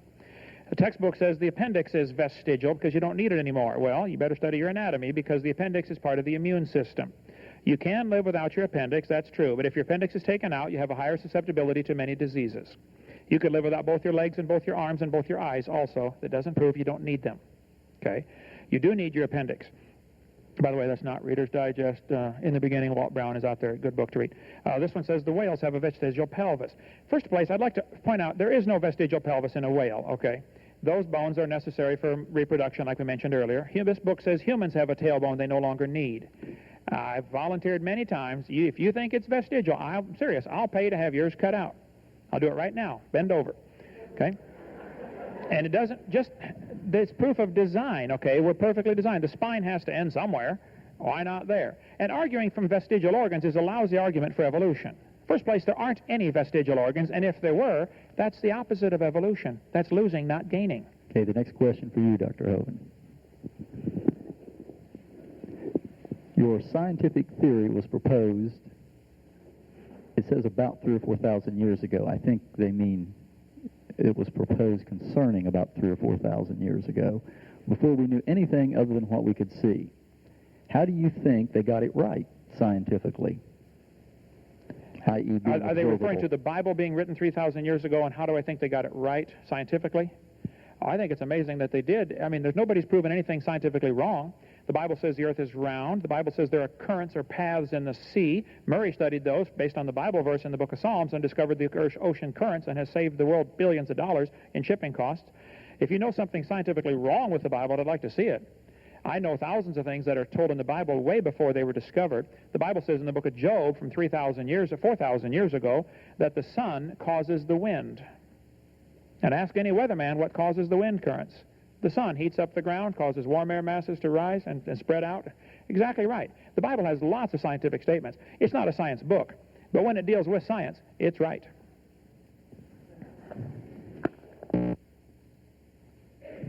Which version of it? Of course. Now, the interesting thing about the Bible is that, of course, it's not a scientific text. Nobody except creationists would argue that it is a scientific textbook. It is a very interesting historical document that was written over a long period of time by many different authors. Bible scholars agree on that thing, and it is right. It was written by people that knew next to nothing about science. It is true that the Bible says, for example, that the earth is round in one place. But then there are a couple of other places in which it says or it implies that it is flat. And there are several other things. There are places in which the Bible says or it implies that, in fact, the earth is the center of the universe and the sun rotates around it. Is that surprising? No, because that was the theory that was held by most people at that time. It has only one problem. It's wrong. What is the evidence that the intermediate organisms are actually intermediate and are not distinct termina of lines? Oh, that's a good question. Yeah, you can't, it's not that easy to tell. In fact, you can't, if you look at an organism that is intermediate, you cannot be sure, ever, you can never be sure that that organism was on direct line of descent of something else that came after or became first. This is what Mr. Darwin referred to as they're just dead bones problem. But that is not how science works. Again, science doesn't work, historical science, which is what evolutionary biology is, doesn't work by direct observation necessarily. In some cases you can work by direct observation, in some cases you don't. The way it works is this. Look, if there is a whale now and there was this organism back there in 55 million years ago, which we think for some reason was an ancestor of the whale, then in between you should find certain forms that look pretty much like this, like the ones that I showed you before. That is a prediction. When that prediction can be tested and can be falsified, therefore, if those forms are never found, or in fact worse, if forms that don't fit that sequence are found, that is a falsification of evolutionary theory. So it's got nothing to do with experiment in this case, because you're talking about fossils. I mean, unfortunately, fossils don't reproduce freely. I've tried to put two ammonites in the same drawer and sound the violins, but nothing happens. But nevertheless, they are the intermediate forms that we do know about follow exactly the predictions of evolutionary theory. Look, sometimes I'm asked, how is it that you could possibly falsify evolutionary theory? Find one bone of a human being or of a dinosaur in Precambrian rocks, and that will falsify evolution right there. But we know of millions and millions of bones in strata all over the world, and it has never been found. Dr. Hovind? Interesting. Okay. Well, again, we got 6 points brought up. The Bible does not teach the earth is flat. The Bible says it's round, Isaiah chapter 40. The Bible does not teach the earth is the center of the universe. If somebody says I went 50 miles an hour down the highway, technically you're going 50 miles an hour down the highway, plus you're going 700 miles an hour around the earth here at this latitude, plus you're going 66,000 miles an hour around the sun, plus the sun's going around the galaxy at a certain speed. So you lied when you said you're going 50 miles an hour. No. You gave the obvious evidence to an earthbound observer. The weatherman this morning said sunrise at 7:15. Was he lying? No, that's the way it is to an earthbound observer. It looks like the sun is rising. That's not lying. Now, as far as you're saying that the whale's 55 million years ago and all this stuff, you're basing everything on the assumption that dumb geologic column means something. Those layers of Earth are given a different age. All this was done in the early 1800s. Charles Lyell, 1830. Darwin didn't like round numbers, so he said one of the layers was 306,662,400 years old. But those layers are not different ages. They find petrified trees standing up all over the world, running through multiple layers of rock. Now, you don't need to be a rocket scientist to figure this out. If you have petrified trees that are standing up and they're running through different rock layers, the layers are the same age, all formed in the flood of Noah. Serendipitously, I have a related question for you. Can you explain why there are no large animal fossils in the lowest levels of sediment? Can I explain why there are no large animal fossils in the lowest layers of sediment? First place, i.e. the oldest fossils, the oldest sedimentary fossils. layers. Okay. First place, if you found a large animal fossil in any layer, who's going to decide the age of that layer? Somebody who already has the preconceived idea that this geologic column means something? Well, if the evolutionists get to make all the decisions of what goes where, then of course the evidence is going to fit their interpretation. But I would point out that animals automatically sort based upon, in a flood, they sort based upon body density, based upon intelligence, based upon habitat, based upon mobility, and certainly based upon liquefaction. There's an interesting phenomena that takes place when waves come by. The high part of the wave is heavier than the low part of the wave. If I knew that question was coming, I could have got into that here on liquefaction. I got plenty of stuff on that. But pressing and relieving the pressure on sand, you can go down to the beach where I live in Pensacola, Florida, just walk out a few feet and stand there. As the waves come by, the pressure exerts, squeezes water into the sand, then the low part of the wave comes by, the pressure is relieved, and sand is actually hopping up off the bottom. If you don't move a muscle, within a few minutes you'll be knee-deep in sand. Liquefaction is what it's called. A guy took an aquarium full of sand, rocks, gravel, mud, grass, trees, a bunch of different things, and dead fish, amphibians, reptiles, mammals, mixed them all together, and subjected it to liquefaction for a couple of days, and it sorted them. Fish went to the bottom, birds went to the top, based on liquefaction. You need to get the book In the Beginning by Walt Brown. The flood is the best explanation for the sorting of the fossils we find, not some evolutionary sequence.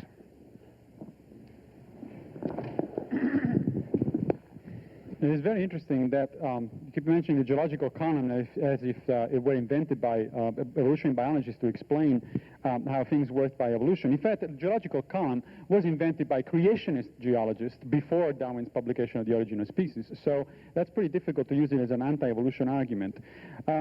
The other thing is, I really doubt that Darwin said 3,662 blah, blah, blah, and that quotation was from a creationist book. It was probably made up. I'd like you to show me where it was published in Darwin's book. I've never seen it, but anyway, Darwin wasn't that precise. He knew better. You quoted, could you stop the time? You quoted at one point a certain figure, precise figure that Darwin has said about the This age of the Earth. concerns sedimentary layers. Can you explain why there are no large animal fossils in the lowest level of sedimentary rock? What was that again? That was the original question. Yeah. But anyway, so the geological column is not a problem for evolutionary biology, simply because, first of all, it is derived independently from the fossil record, because you can date the rocks with absolute dating methods. And second of all, because it was actually invented by creationists. And if we have to go back to the Bible, I hate to do this, but quotes about four-cornered earth, an earth with four corners and a firmament staying on pillars, that seems pretty awfully suspicious as a metaphor for a weatherman. But if you think that that's what it is, that's fine. Go ahead. How could there be transitions from plants to animals and increasing complexities in other species with no living species that is also transitional alive, specifically ape to human? I think they're looking for a living example. A living example of a proto-human. We killed them all. I mean, it's pretty easy. Yeah. There are examples, there are plenty of examples of intermediates, by the way, among different species of both animals and plants. The human lineage is pretty small, incidentally. There are only a few species that belong to the human lineage. And that really truly is because most of them went extinct. Probably the latest intermediate stage, or the latest close relative to us, which was Neanderthal man, it went extinct several thousand years ago, of course. And possibly one of the explanations is that it went extinct because we did kill him. We are pretty good at killing, if you haven't noticed. We have been directly responsible for the extinction of countless species, both in historical times and today. I'm not just blaming McDonald's. It has been the history of humankind all over again. So, yeah, if two species are very close to each other, by the way, there is a very well-known principle in ecology that says that those species are going to be in very high competition with each other. And you can actually demonstrate with laboratory experiments that the result of very high, intense competition between forms that are very similar to each other is that one of the two is going to go down the drain. One of them is going to go extinct. So very likely, well, that's what happened to other proto-humans. But the fossils are still there. They're telling us the story, so I don't really see what the problem is. I'm going to need that question one more time. I got lost in the shuffle here. How can there be transitions from plants to animals and increasing complexities in other species with no living species that is a transition alive, specifically ape to human? How can there be no living species transition, specifically apes to humans? I think if you get the book called Bones of Contention by Marvin Lubenow, who spent 25 years studying all of the so-called cavemen, you would find that every one that has been used as evidence has been disproven. You mentioned Australopithecus afarensis, better known as Lucy. Charles Oxnard studied Lucy, did a computer multivariate analysis of all the bones, spent 16 years studying Lucy, and so he's the most knowledgeable expert in the world, and he believes in evolution. But he said, folks, Lucy is just an unusual chimpanzee. It is not a missing link. So you need to study Oxnard's work on that before you tell your students we have evidence that Lucy is a missing link. And we've got a whole series. The book out there is the best one by Marvin Lubenow. Every one that's been used as evidence for humans, for evolution of humans, has been disproven.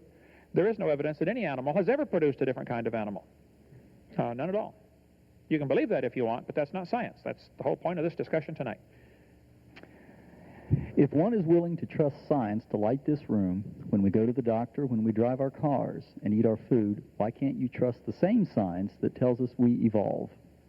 If one can trust science to go to the doctor and drive our cars, why can't I trust the same science that tells us we evolved? I'd sure like to know what anything evolution has done for the advancement of science. All of the major branches of science were started by creationists. And the evolution theory has nothing to do with any of those things you mentioned. I mean, I understand electricity. I've built many buildings and done a lot of it. My dad was an electrical engineer. I understand how it works. It has nothing to do with evolution. Neither does driving a car. I've done about everything you can do to a car. I've rebuilt everything, and evolution has nothing to do with that. I think science the whole problem is the question assumes that evolution should be part of science. That's where the problem comes in. That's my whole point. Evolution, at least above the variations within the kind, it doesn't happen. It doesn't belong in science class. It shouldn't be there. So evolution has nothing to do with science, and the poor students are being duped into all this, and everybody else is having to pay for it. The claim that evolution didn't do anything for mankind is pretty interesting. One of the reasons we have some cures that are fairly effective against certain diseases, such as cancer and hopefully to some extent HIV, is because of our understanding of evolutionary processes. You know how cures against very little diseases like those work? They work by, one of the most effective ways to do it is by bombarding the agent, the virus or the bacterium, with multiple antibiotics. You know why we're bombarding with multiple antibiotics instead of only one? Because scientists understand evolution, and they know that if you bombard something with one antibiotic, the thing that you're going to do is to select by natural selection for a very resistant strain of that thing. And so, yes, you're going to solve the problem right now, but then it's going to bite you right back in the next few generations. On the other hand, they also know, because they understand evolution, that if you hit something with triple hits or quadruple hits, that thing cannot produce a single mutation that will cope with all of those four things simultaneously. That is why an understanding of evolution is not only crucial for an understanding of science in general, but it's actually helping people to try to figure out solutions to problems such as diseases like cancer and HIV. Why do Occam's statements substantiate a legitimate objection to the idea of intelligent design? Say that again? Who's? Occam's theorem. Oh, Occam's. Why is that a legitimate objection to the idea of intelligent design? Because intelligent design is one of those things that Occam will call an unnecessary hypothesis. In other words, if you can explain something with natural means and natural laws, then you don't need a supernatural intervention. Now, as I said before, I think several times, the fact that you don't need a supernatural intervention doesn't mean that there is no supernatural thing at all. That's outside of what we're talking about. It only means that it is an additional hypothesis that is not needed in order to understand how things actually work. Science as a process, not just biology, evolution, biology, it works that way. Successful scientific theories over and over have been theories that have been within the limits of Occam's razor, that is, that have made the fewest number of unnecessary hypotheses. This is, by the way, not to say people sometimes mistake this for saying, well, then the simpler hypothesis is the one that wins, and God did it is the simplest hypothesis you can come up with. That's not the way it works. The way it works is for unnecessary hypothesis. It doesn't have anything to do with simplicity or complexity. An hypothesis can be very complex if the thing that you have to explain is very complex. And evolution is a very complex hypothesis because it relies on a variety of different statements. Good point. Occam's razor, he says that you don't need the supernatural because it can be explained naturalistically. Evolution has never explained in detail how anything has evolved. They make up all these wild stories of how they think it might have happened. You need to read Michael Behe's book called Darwin's Black Box if you want to see the real complexity of things. I understand how cars work. They're made from 100% natural products. There's nothing supernatural about a car. But obviously there was a designer. If I told you that a Corvette evolved from an explosion in a junkyard, you would think I was crazy. If I told you that lightning strikes and hurricane strikes, even Hoyle, who said, you know, a tornado going through a junkyard will not assemble a Boeing 747. Even though a Boeing 747 is made of all natural parts, it still has to have a designer. I was in Japan a couple of weeks ago, but I did not see the guy who designed the Casio Databank watch. Whether I see the designer or not doesn't matter. This had a designer. And whether you believe in God or not doesn't matter. This universe was designed, and you will answer to him someday real soon. We have time for one more question here. Today we are listening to a debate on two theories of creation. Why is this discussion not occurring in the public school systems of America? I answer first on that one? Yes, you do. Why is this discussion on creation evolution not occurring in public schools? Man, I wish it was. I speak in hundreds of public schools. And I think students ought to see both sides. And I'm thrilled that UT would invite, this to happen here. They ought to also invite creation speakers to come speak in every evolutionary biology class. Give them some equal time. There's never been a law against teaching creation in the public schools. Any teacher tomorrow or whenever, Monday, can teach creation if they want. Two states passed laws requiring teachers to teach creation, and those laws were struck down only because the states required that creation be taught. The court clearly said, you can teach creation if you want, but you cannot require the teachers to teach it. That's what the argument was about. Anybody can teach creation, or the Bible, in a public school, for that matter. There's no law against that. There never has been. I think evolutionists don't want creation brought in side by side, because then their theory starts to look pretty silly next to the creation theory. I think that it's a no competition type of thing. They don't want any competition for their theory. Actually, I happen to disagree with most of my colleagues. I think that creation should be discussed in public school. It shouldn't be taught as an alternative scientific theory because it is not, but it should be discussed because so many people believe it, and there is a good reason for why people believe it. There is an enormous social movement about it. Therefore, you need to take into account that, and it's a great exercise in critical thinking, incidentally. So I do think that these topics should be discussed in public school, and I teach. I do practice what I preach because I'm teaching a course on the origin of species, incidentally, this semester at UT. And one of the things that my students will be doing is to have an online chat at the end of the semester with Michael Behe to discuss creationism, intelligent design, and things of that sort. So I think it's a great exercise for their critical thinking. I quite frankly think that they're going to tear him to shreds, but that's going to be his problem. He kindly agreed to do that, and we'll have some fun. The transcripts of that will be posted on my website, so if anybody's interested at the end of the semester, they can go and see what my students did against Michael Behe, a sort of an indirect debate. Ladies and gentlemen, thank you. Drs. Hovind, Dr. Pagliucci, thank you very much.